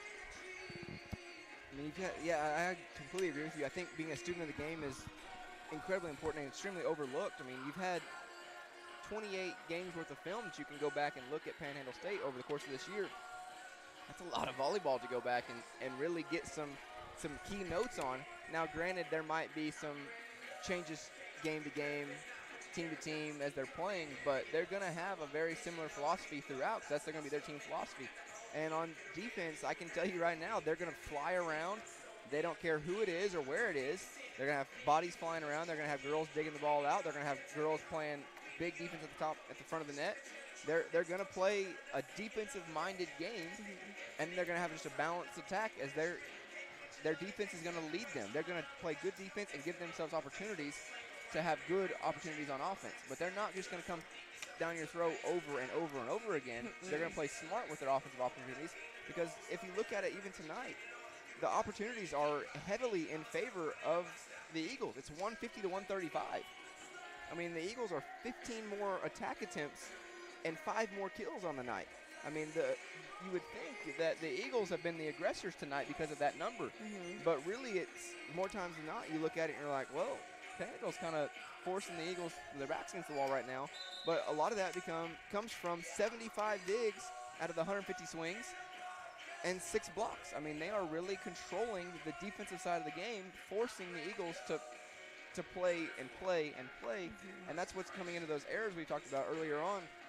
27 attack errors, 8 service errors, 8 reception errors for the Eagles. The more opportunities you have, the more chances for errors, yes. But when you're constantly having to try to hit ball after ball after ball, and you're just getting frustrated because everything you hit seems to be getting dug out. I mean, the Eagles they're not backing down, and I love watching them play like this. This is a really, really good Eagles team that we're seeing in the last 2.5 sets, basically. But Panhandle is just playing. They're sticking to their guns, and if I'm looking at their stats and looking at their record, that's what they've done all year long. That's who they are. So you've got to find a way to learn from that. And then the film, and like you said, we've had 3 sets now. This is the 4th set. You have seen them already earlier this year when you went to Panhandle State, but now you've seen them 3 sets tonight. You know what they're going to do and what they're bringing to the table. Make your adjustment. Right. It's time for you to make your adjustment and see what you've learned and what you can take to them, because you've got to find a way to put the pressure on them. Especially right now, because, I mean, Panhandle wins the set, they win this game. It's over. Yeah, and this is the exact moment that I'm talking about. I mean, just a second ago, you're down 25-24. You have to find a way to put the pressure on Panhandle, even though they are the aggressors and they have the lead. You've got to find a way to put the pressure on them. So not only that you can tie it up, but you can then maybe take a lead and take an advantage because the pressure's on them. This is the exact same moment, but on a larger scale. It's 2 sets to 1. Your back's against the wall. You've got to find a way to not only weather the storm, but put pressure on Panhandle to tie this thing up, but then also carry that and keep that pressure on so you can carry it into the 5th set, because you've got to win back-to-back sets now. You've got a race. It's not just to 25. It's not to 15. You got a race to 40. And that's a good start. They're getting the first one of this 4th set, so you got to get the next 39 points before they get it. I mean, really, you got to get 40 before they can get 25, in theory, because they cannot win this set.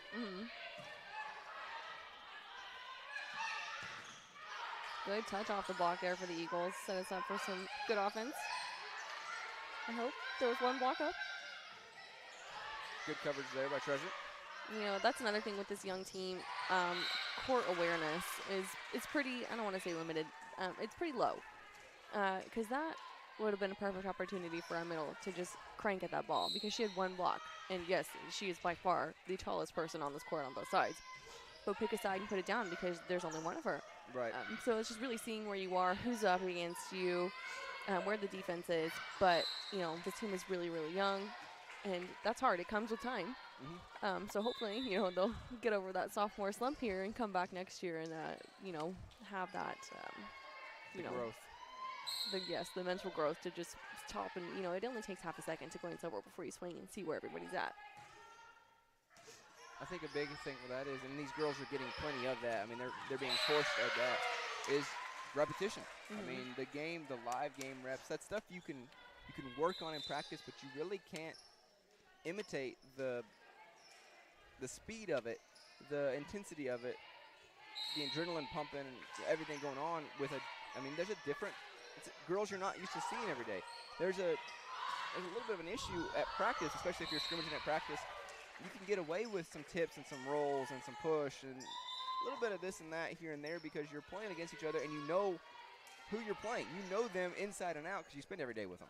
I mean, if I'm McKenna and I'm on an outside swinging at our back row and I know where Treasure's going to be because I know how she is and how she plays things, I have a whole different perspective of the court because I already know where she's at. I don't have to take a glance. I don't have to do anything. I know where she's going to be. If you're playing with a team with a different logo on their chest across the court from you, yes, you've got the film, but it's still different. It's hard to imitate that in practice, so you've got to get that repetition in game. And thankfully, Coach Yarborough, I mean, we talked about the lack of depth. It hurts a little bit when you compare it to, you know, a Panhandle, especially in these long triathlon-like matches that they're playing this year. But because of that lack of depth, even the girls that are on the bench have gotten lots of opportunities. They are getting force-fed those repetitions, those live game reps, and that's only going to help them in the long run. I know it is tiring and exhausting and probably awful at times right now because they're exhausted, they're tired. It's been a long year. It continues to be long days. I get that, and trust me, I was a student. I was a student athlete as well, and I'm a professor now. I understand the the lack of determination when it comes to wanting to go to class every day and everything. Like, that's not – I understand it's student athlete, but at times you're an athlete student. And then when it comes to these long nights, like right now, you're focused on being an athlete. You're not focused on what your grades and what your classes and everything are. It's not student athlete at this exact moment. You are an athlete first in this exact moment. And that's where you got to put your focus. And some of that's hard to do on long seasons. But they are getting force-fed those reps and reps and reps. And it's just going to help them in the long run. And I'm so, so excited to see them, not just the rest of this year, but years to come. I'm so happy that they are going to be what they are going to be down the road because it's there. You can see it. There are definitely sparks of brilliance here for this team. Next season is going to be really, really fun.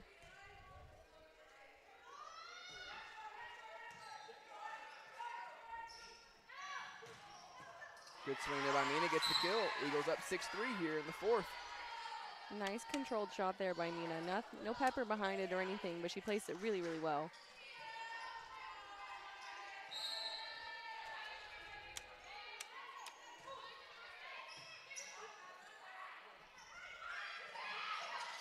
Tessa with a solo block there. Panda with another chance. Dug out of the back row by Treasure. Page with a swing and a kill. And a little bit of celebration there on the bench, but it looked like another celebration error. I'm going to go ahead and call that for the second time. Is that going to be a new stat category? I'm about to start statting that one. That's the second time I've seen a celebration error where a bench player has either lost a shoe or fallen into the bench or kind of done like did McKenna right there and just kind of fell over on the celebration. But big swing there by Panhandle gives them the point. 7-4 Eagles here in the fourth set. That one had a lot of power. It sounded like a cannon, and that, it knocked McKenna over, so if that tells you anything. That's what we were talking about in that last set with the fans want to come and watch the big boom on the hits. That was it. That one was it. That's the video you play when you talk about that. Good swing there by Mina. Unlucky there. Eagles lost track of that off the block. Ball was tipped real quick, but couldn't keep track of it as that ball falls to the ground. 7-5 now. Panhandle still serving. And that's another aspect of that court awareness is where is the ball all the time? You know, even when it's above your head like that. I mean, middles are some of the most awkward positions that you can play because 9 times out of 10 the ball is just right on top of you. And you have to be aware of that. Otherwise, it is going to fall and hit the ground and your teammates are going to look at you like, well, what did you expect? Trust me, I've been on that end of it. It's not super fun. A little bit of the eyes in the back of your head kind of situation there, but I feel like sometimes, especially with your own team, you're around each other so much, you get a little unfair sometimes with the expectations you have with your own teammates. You're like, well, I've seen you make that play before. I made that play once. That doesn't count. That one was lucky. That was lucky. So, I mean, sometimes you get, but it's also part of that growth. I mean, you're with each other every single day, almost every single minute. I mean, you're a college athlete. You're in class together. You're at practice together. You're on the road together. You're eating together. There's so much time together. It's pretty easy to get frustrated with each other, I guess. But they're doing a good job with that. They were a little rough with that early on in the year, but they've definitely grown together and gotten closer. And they're playing better, I think, part of that because of it. And, you know, I'll be the devil's advocate here. Is like when I'm playing, I want you to expect the best out of me always. Yeah. Because that's going to push me to be better. And, you know, I may not make those crazy plays all the time, but I'll try. Yeah. And I don't think it's unfair. If you can make the play once, surely you can make it again. I don't believe in flukes. I don't believe in accidents. But that doesn't necessarily mean you can make it every time. So sometimes you just got to remind your teammates, like, my bad. I'll get the next one.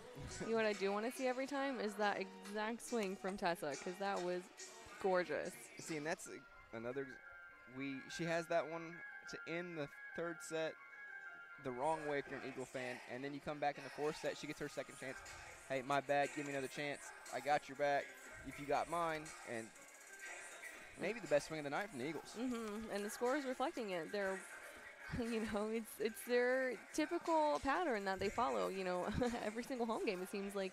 I can't remember the last time we won a game and not 5. So here we are again at the fourth set, and we're coming out really strong, which is really great, you know, except for the fact that we have one more to go. So, you know, if she keeps swinging like that, this will be quick work. It kind of goes back to what we were talking about, you know, the war of attrition. But I think these Lady Eagles are just, they heard our our shout out trying to get the fans involved early on. I think maybe our trainer or somebody down there close to the bench said something about it on the from our live stream. They're just giving the fans a chance to get here in time to catch the end of this volleyball game. That's all they're looking for. So if you're in the area, again, here's your shout out. You need to get here. The girls are playing fantastic volleyball, and they're looking to force a 5th set here. So they want you to come support, and they're giving you plenty of chances to get here in time. Great swing and a great up. Good play all the way around. Back row swing keeps the Eagles in a good opportunity here, and then run in the middle. Tip. And falls. That was the probably the first, maybe the second time tonight where we've seen one of those middle blockers kind of reach on that, reaching over instead of just kind of letting their back row players get that and put them in a bad situation. You had girls diving in, and that ball got tipped away from everybody as they came diving in. Both teams have done that multiple times tonight, and really that's only the first or second time we've seen it not work for anybody tonight. Very strange situation there. Free ball. Eagles with a chance here. A little bit of a miscommunication there, I think.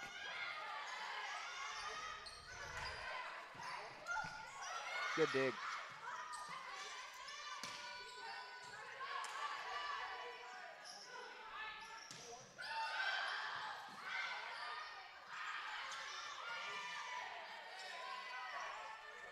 Great rally all the way around. Eagles giving Panhandle a chance there with that little roll shot. Should have taken advantage. Oh, long rally goes Eagles' way. Never mind. Super out of system, I think, on both sides there. We were just, you know, they were the first ones to make a mistake, so that'll work out for us. We've mentioned it a few times tonight, and I just talked about it in between sets. Eagles have been, if you look at the stats, have been the aggressors. You know, they've had more opportunities, they've had more swings, they've had more chances. I mean, really, that to put this game away, and it should be 2-1 at least the other way if you're looking at the stats, just on that side of things. But Panhandle State, I've got to give them a lot of props. They've played great defense pretty much all night, and they've taken advantage of their swings like that one right there. Big boom. Big boom. I mean, great defense, bodies flying everywhere, girls just giving them chances to continue making plays on defense, and then they take a chance of their opportunity. They get a good swing down the line. It's a big boom, like you said, big boom.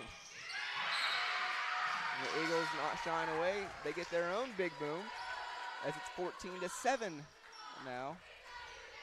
Eagles really trying to extend this one out, put some pressure on Panhandle, and take all this momentum into the 5th set. I think the only thing that's really separating these teams right now is the amount of unforced errors that the Eagles are having. I mean, you know, I'm not going to forget JC just had a service error, and that's probably one of, you know, a dozen tonight for the Eagles. I mean, that's almost half a set right there. And, you know, it never fails that those come at some of the most critical times as well. Yeah, the unforced errors tonight for the Eagles have, if you put them all together, have easily covered a set. So, I mean, you've got to find a way to be the aggressors, but play smart. I mean, you can be aggressive, but you can have a controlled aggression that keeps you and your team in a good position to succeed. Sometimes they get a little aggressive and it hangs them out to dry. Like right there, I think that approach for that set was way too aggressive. I mean, you saw that one was going to be off pretty much right off the bat, and you have no block coverage. So instead of just trying to keep that ball alive, you've attacked early. Your transition wasn't great. Your set wasn't great. Instead of just playing that, keeping it alive, giving a team a chance to reset, you kind of give a low roll shot into the net. It gets blocked and straight down, but there's no block coverage. It's just a chance. You got to play with your team in the back of your head. Like, you got to give them a chance to have your back just like you would have theirs. Ooh, that will be called a touch on the libero for Panhandle, and she is heated about that. Well, I think there was a touch. I don't think it was her, though. When I was watching the faces, it looked like number 7, maybe Angela Young's, kind of had that, like, did I get away with it look? And then they called it on libero, and she was, like you said, not happy with the call, but number 7 was kind of like, yeah, I might have done that. That might have been my bad. Not going to say that out loud, but it might have been my bad.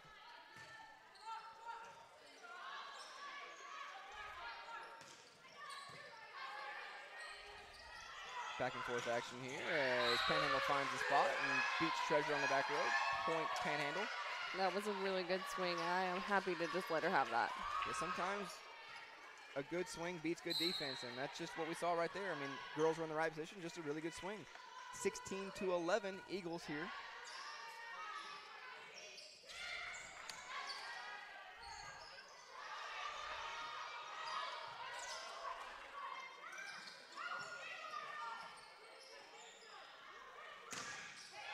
Great block there by the Eagles.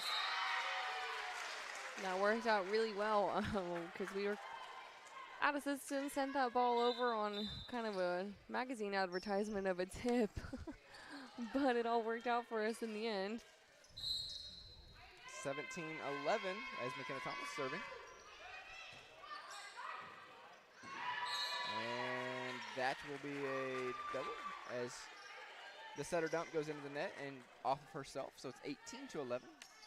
McKenna Thomas still serving, the sophomore from Arkansas is going to get iced for a little bit as Panhandle is going to take a timeout. Some individual stats as we are closing out this fourth set, 18-11 Eagles. Eagles trying to force a fifth and final set. Panhandle State with two girls really pulling away from the pack. That balanced offensive attack that we talked about early on has really turned into a two-headed monster. Essence West with 12 kills and 18 digs. Number 15, Ava Newby with 10 kills. Angela Youngs with 4 kills, 4 blocks, and 5 digs. Having a well-rounded night. Leslie Galarza with 21 assists and 11 digs. Gracie Sozo with 25 digs. And Remy Vargas with 14 assists and 10 digs. Ebony Dykes with 4 blocks, and Lauren Baldowski with 3 blocks. For your Eagles, McKenna Thomas with 14 kills, 13 digs and 2 blocks, and 2 assists. Mina Abani with 12 kills. Paige McGee with 9 kills. Does have 11 errors, though, so hitting a negative number, but closing in on a double-double with 9 kills and 12 digs. Tierney with 6 kills and 4 blocks. Tessa with 4 blocks, 3 digs. 4 kills, 2 blocks, and 3 digs. Faith Souza with 41 assists, 14 digs, 2 blocks, and like I said, the 3 kills. Treasure with 26 digs, and JC Coyle with 19 digs. Really nice block there by Tierney. She lined up really well on the best offensive player over there for the Aggies, but she will end up with the point.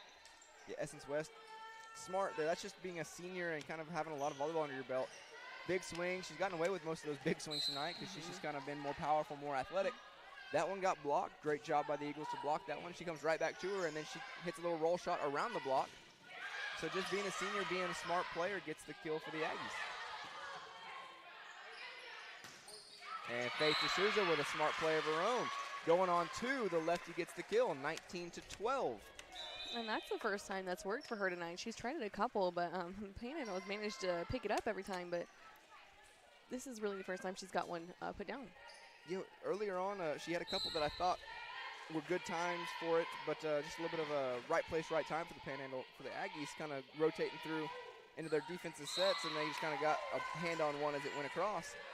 But that time, great spot and good offense, beat good defense with Faith's last one. And then immediately as you get a little momentum, a service error, something we talked about all night. The errors, the unforced errors from the Eagles. Service error goes Panhandle's way. 19-13 now as a couple subs, nope, I take that back. A couple subs will not come on as they were a little late getting there. 19-13, Panhandle State serving. And now the second setter is going to have to play right side for half a second. And it doesn't affect Panhandle State as now they're able to get their subs in.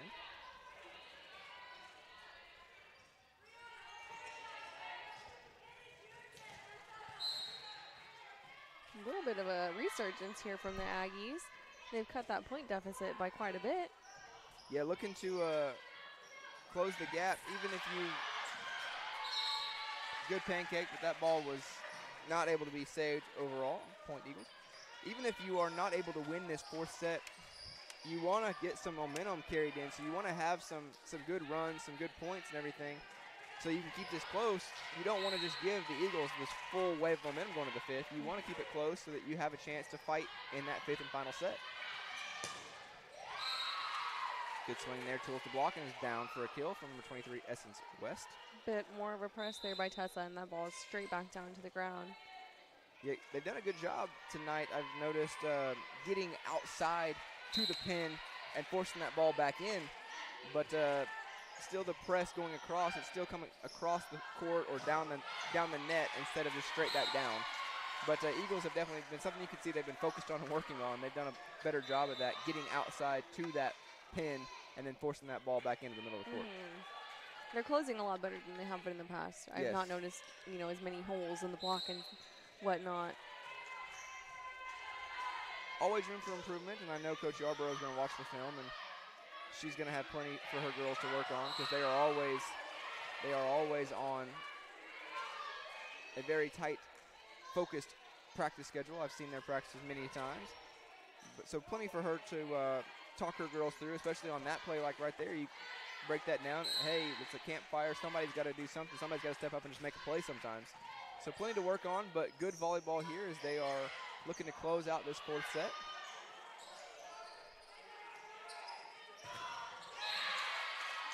And Paige will force that one to the panhandle block, which is lucky because there was a 6'2" person standing right in front of her. Good strong swing there. Good offense beats good defense again. We've had a couple of those in the last 10 points or so. But a smart play there. I really liked the decision there by Tessa to not try to sweep that ball or to tip it back over, but to just go ahead and let your offense get a chance to reset and take advantage of that overpass. A lot of times you see people try to force that tip back over on the overpass, and that one was very smart, just giving what the team is giving you, giving another chance for your team to make a play, and they did. Yeah, that one was a little bit no man's land there. People look at you crazy if you don't swing at it, but if you do and you're just a bit too far off the net to really do anything super fantastic with it. So playing it up was really wise, just giving your team a chance to put it away the proper way instead of perhaps hitting it in the net or hitting it out. Yeah, I think it was a smart play, and anything that doesn't lead to an unforced error, I'm a fan of. Especially right now, and knock on wood, we are really close to taking this fourth set in 4 and 5, and then, we want to take that momentum into the fifth set, but really the fifth set is just an entire new game. I don't know what it is about this fifth set that both teams just come in at square one. It's really just a whole new match within 15 points. So momentum can really help, but also I've seen it just, completely die. I mean, it's crazy to see these two teams come together. Like, the scoreboard says nothing. And just duke it out in 30 points. Yeah, really, like you said, it is a completely different new game. I mean, it's a reset. I mean, you can think about it as 0-0. You can think about it as 2-2. You can think about it as do or die. However the phrase is that gets your mind right and set into that winner take all. I mean, it is just that. You cannot do anything other than that. And whatever it takes for that to click for your team is what it takes, and it is. It's just that first one to 15. Still win by 2, so I guess it could be a lot more than 15, but regardless, you just got to find a way. And a little bit of sloppy play here to finish this fourth set from the Eagles. Couple of opportunities missed, a couple of balls falling that Coach Yarborough is not going to be pleased about, but they take a chance here with Panhandle making a couple subs for another set point opportunity. 24-19, still looking to close this out. Still no reason to press or to stress right now. I don't want to overlook it because they had a set point in the last one at 24, and Panhandle made a good run to end up winning at 26-24. But no reason to press yet. It's 24-19. Yeah, you've got some wiggle room here, so there's no need to try to do anything crazy to and put it away. You've got some time to get a single point. Yeah, that's a big swing on a ball that's a little out of reach. It's a very aggressive swing on a tough set, and it makes it 24-20. But again, you don't want to do anything crazy. You've got plenty of opportunities to find one. What I really appreciate is this Panhandle team. They are 1 point away from losing this set. and their aggression has not waned at all. They're not tippy-toeing. They're not hitting it with their purse. They still are being super aggressive, and they're really trying to win, and they're not just, looking for the easy shots to get the points. They're serving aggressively. They're swinging hard, and that's what I like to see instead of, just trying not to mess up. Like, I hate that mentality. They are playing their game, and they're consistent with their game all night. I mean, heavy defense, big swings, taking advantage of their opportunities, aggressive serves. I mean, they are who they are. And, I mean, when you're 18-10, it's really hard to argue with that. I mean, results speak for themselves, doing a good job. Coaching staff is probably very pleased with not just their season, but the way they're playing right now, up 2-1. Even if they do fall, they've really closed the gap here in these last couple points. It's now 24-21. So, again, no reason to freak out and to stress, but you don't want to let this slip away if you're the Eagles. You've got to close this out right now. Do not give Panhandle State any more momentum going into that fifth set. You've got to do it now. To be the devil's advocate, you and I have specifically said before that this team is not the best at closing. So this will be interesting to see how this set finishes, because we do have problems just putting it away and finishing. It's tough, especially with a young team. You've got to learn to win. You've got to learn how to win, and that takes time.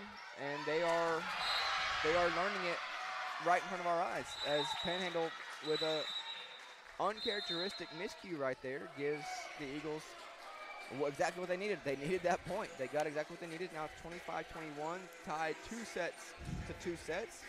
And here we go. Winner take all. Fifth and final set.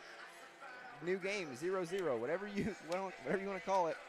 You've got a few minutes here to reset your team and get them in that right headspace to win it now. Big win if you're an Eagles fan. A big upset opportunity here for them. They've had a couple of really, really close matches, a couple of big wins, a couple of big upsets that they, on paper, that they think that they should have been in regardless. I mean, the records speak one thing, but this team is not a team that is far off. It shouldn't be big upsets when they beat other teams in the Sooner Athletic Conference. They are right there. They are on the doorstep. They've been on this doorstep all year long. Yes, the records show a little different, but that does not necessarily mean that it is supposed to, that it is that. I mean, you're okay with winning, and winning is fun, and I think they're learning that, and they're right there with it.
And we are back for the fifth and final set of the night here on homecoming weekend at Pickens Springer Gymnasium, Mark Arthur Court, home of the Southwestern Christian University Eagles. Back and forth, back and forth, back and forth, back and forth all night. It has been fantastic volleyball all night long, and this is what led us here to the fifth set. Both teams playing fantastic. And as this first point rally is seen, you can kind of see what we've seen all night. The winner of this set is going to be the team that makes the least errors.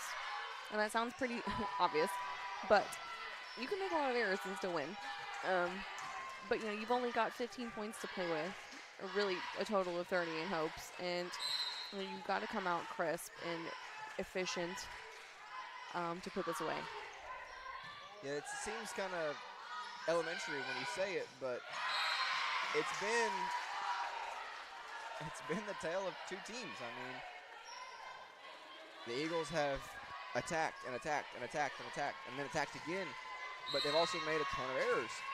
So you wonder which team is going to show up. Is it the team that puts the pressure on Panhandle and plays clean volleyball, or is it the team that kind of backs themselves in their corner with, you know, receiving errors, reception errors, the service errors, the hitting errors, whatever it is? Which team is going to show up? And if you're Panhandle, the one team that's going to show up if you're Panhandle every single time is the defense. I mean, they've shown up all four sets tonight. It seems like they've shown up every match that they've played all year. But can you take advantage of those opportunities? Because they don't have as many swinging opportunities and attacking opportunities as the Eagles. I mean, they just put the ball down as well. I mean, super, super well as well. Yes, and they've done a good job with that. I mean, they really have. They are hitting aggressive and smart shots. It's just a matter of if they fall in or not, which that last one didn't, and that's the big thing.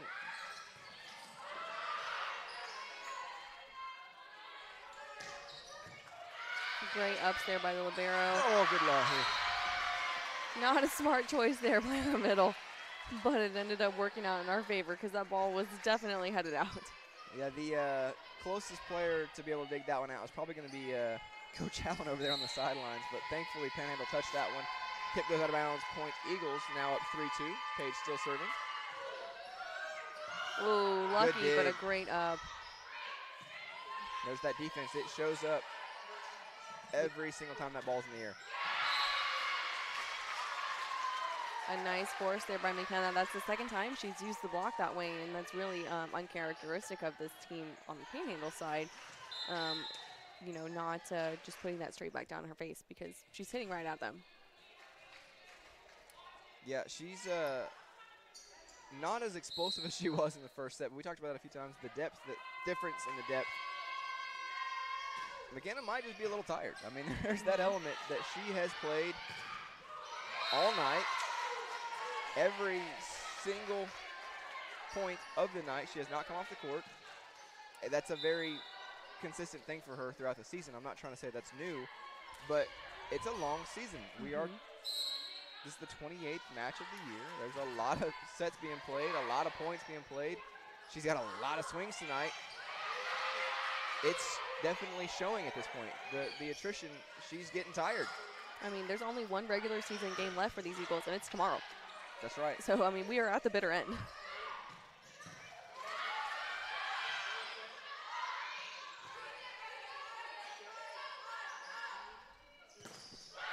Nice double block there by Panhandle. And Faith goes on to, gets the kill.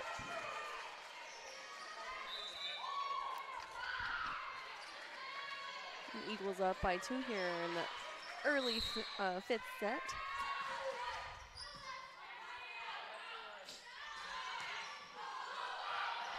Ball is rolled off the tip. Sorry for whoever's right below us on the stands. We just dropped a pin at you. I definitely just accidentally threw a pin at somebody.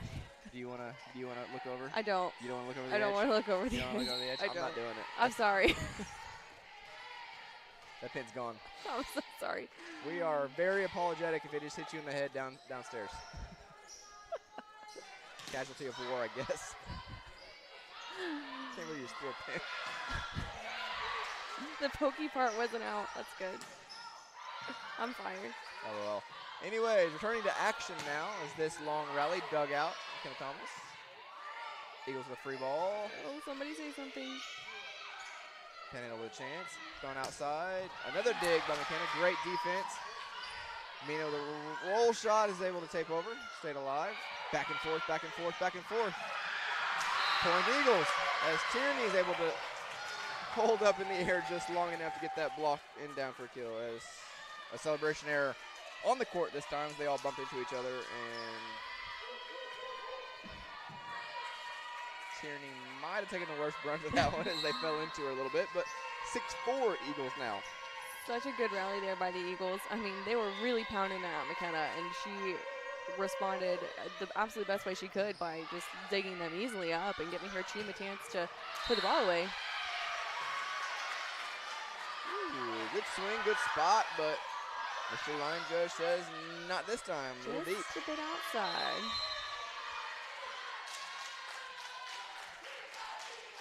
And Coach Allen's going to call a timeout here in hopes to get the momentum back going her way before we switch sides. Yes, switch sides at 8 points. For those of you that are not volleyball connoisseurs, that's the category I'm in. I'm not a volleyball connoisseur. I just talk in circles and pretend people don't know what I'm saying until they quit listening, and then I'm like, you know what I mean? And everybody agrees because I talked so long, they just agree with me. That's usually what my wife does. She just says yes. Yes. See, just like that. But 7-4 here in the fifth. Eagles looking to extend this lead and switch sides. Panhandle looking to kind of get a reset real quick as this timeout. They're taking the full timeout, giving their girls a chance to catch their breath. It's been a long, hard-fought match both ways. A lot of girls playing a lot of points here tonight. Eagles really riding on just pure emotion. You can tell there's a little bit difference in the attrition between Panhandle and the Eagles. Panhandle's got a lot more girls that have played a lot more tonight than the Eagles. And thankfully, the Eagles have just been able to ride the momentum and keep that emotion high on their side, and it's working out well for them. It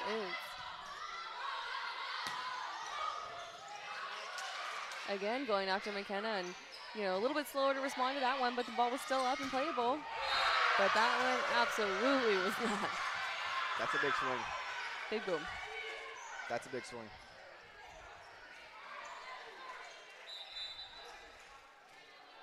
That's a big swing. 7-5 now as Panhandle State serving.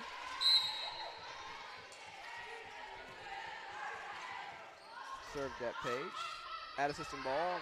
Mack with a back row roll. Ball misplayed in the back row. Touched, but not kept alive. 7-6 now. Really good effort there by the Eagles. Just unfortunately a bit too far outside. And that will bring their lead to just one here in the almost middle part of this fifth set. And now they're serving right at Page again. And it's 7-all. So that was a very good timeout call from Panhandle State as they have a 3-point run here to tie it up 7-all. And the energy is now on Panhandle State's side of this gym. Very uncommon that we're seeing for the Eagles today is everyone's just standing up on defense. Yeah, something that Coach Yarborough does not teach, I can tell you that. Being a heavy defensive-minded player, and Coach Yarborough does not teach the stand and hope for the best method. She has, I can see it on her face a couple times, been after her players about stepping in, playing up, stepping through a ball, playing through a ball, getting her feet there, feet first, really staying on your feet. A lot of those things you hear, if you're around volleyball at all, you hear day in and day out. She says them not just day in and day out, but probably minute in and minute out. I mean, she is constantly driving that home.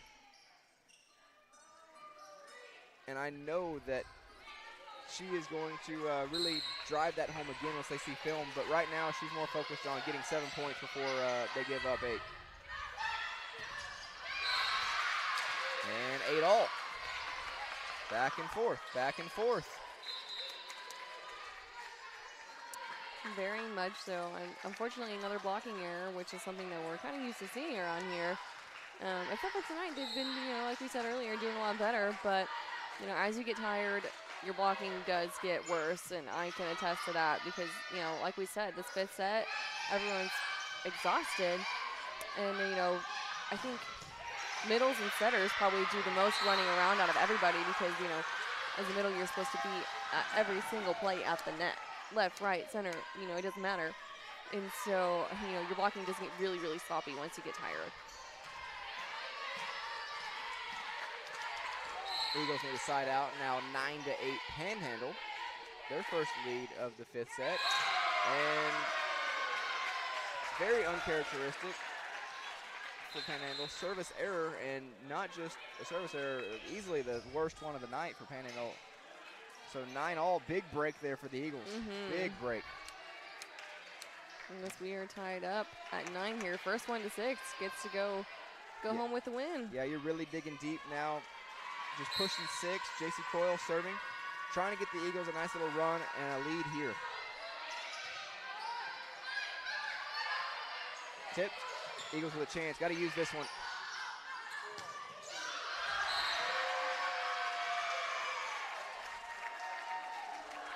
Point Panhandle.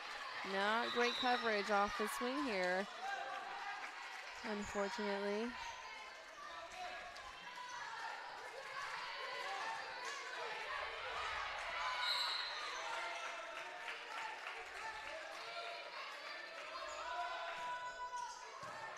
Nice serve receive pass here by our libero.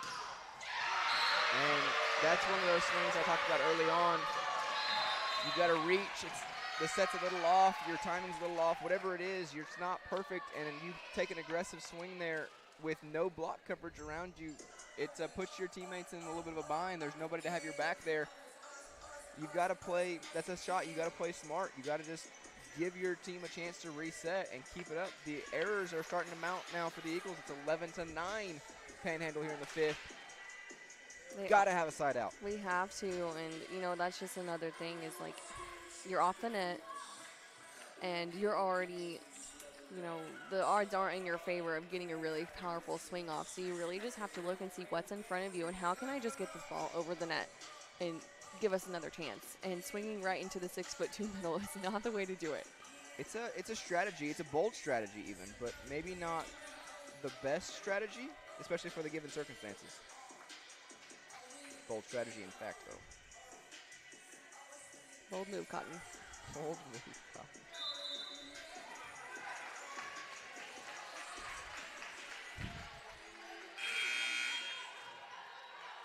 Gotta love a dodgeball reference. Hey, dodgeball and volleyball, like dodge, dive, dip, duck, and dodge. A true underdog story. And if you're an Eagles fan looking at the records coming in tonight, you're trying to witness an underdog story here tonight, get this win. You're cheering for the average Joes. Close call, but that ball's out. That was a very close call. Borderline lucky. So we'll absolutely take it, and we got to push points right now. It's go time for the Eagles. 11-10. Tessa serving.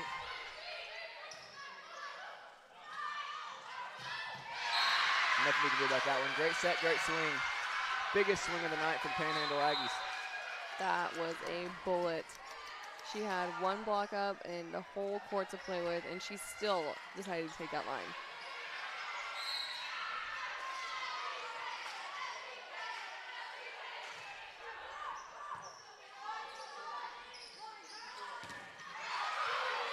Good coverage.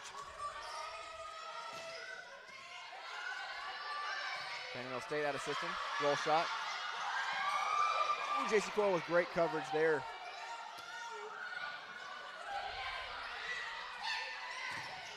Nice block there by Montana.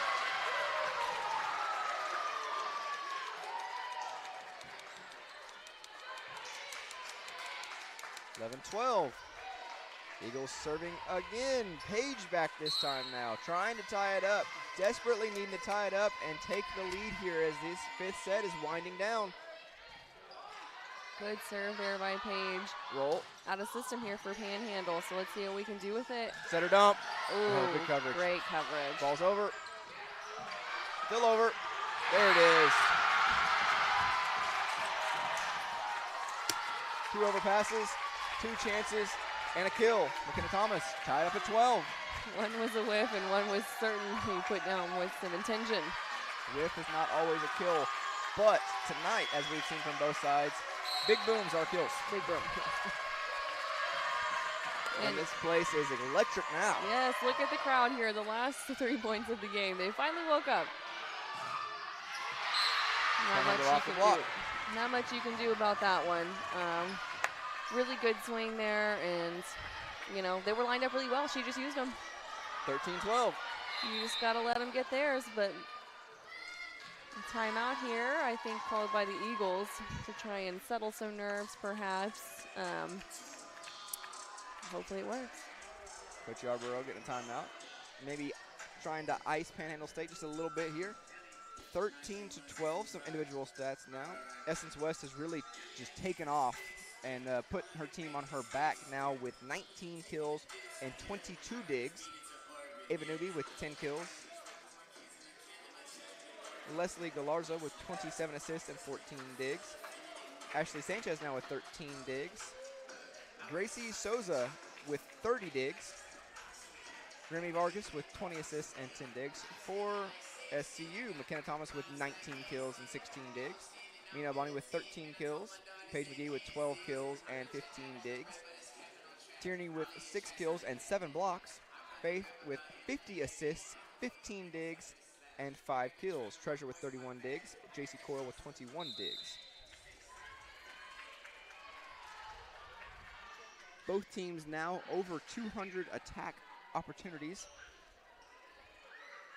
Eagles still on the low end with 37 errors compared to Panhandle State's 28.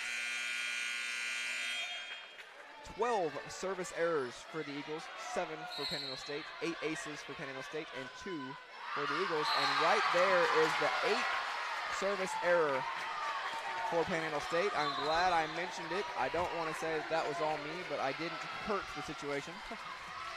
That was all you, baby. 13 all. Really smart timeout there by Coach Yarborough to get that point back. And big swing, big kill. Essence West now with 20 kills and 22 digs. She is a one-woman wrecking crew over there. She's put her team on her back. This would not even be a close match if she was not on the court. No, that senior, she is going out on top. Absolutely on top. She's doing her thing. Eagles with a chance here. And ball's blocked. And a miscommunication on the block coverage as... And that's the match. Panhandle State takes it 3-2 over SCU. Did your fans come out tomorrow day, around noon, as your SCU women's volleyball team will... SCU drops a heartbreaker, 3-2. Panhandle State moves to 19-10 on the year. Eagles drop to 10-18. We return to action tomorrow for Senior Day here. This is all part of homecoming weekend, alumni weekend. The Eagles would love to see you here. We would love to see you here. If you can, make it out. It is a long, fun-filled day. We've got basketball, men's and women's, soccer, men's and women's, volleyball. Just women's. Just women's. And the homecoming court all on the same day. There's so much going on. We appreciate your support. Thank you for tuning in. We'd love to see you in person. But if you can't make it, keep tuning in. We are going to be here again tomorrow with you guys. Thank you and have a great night.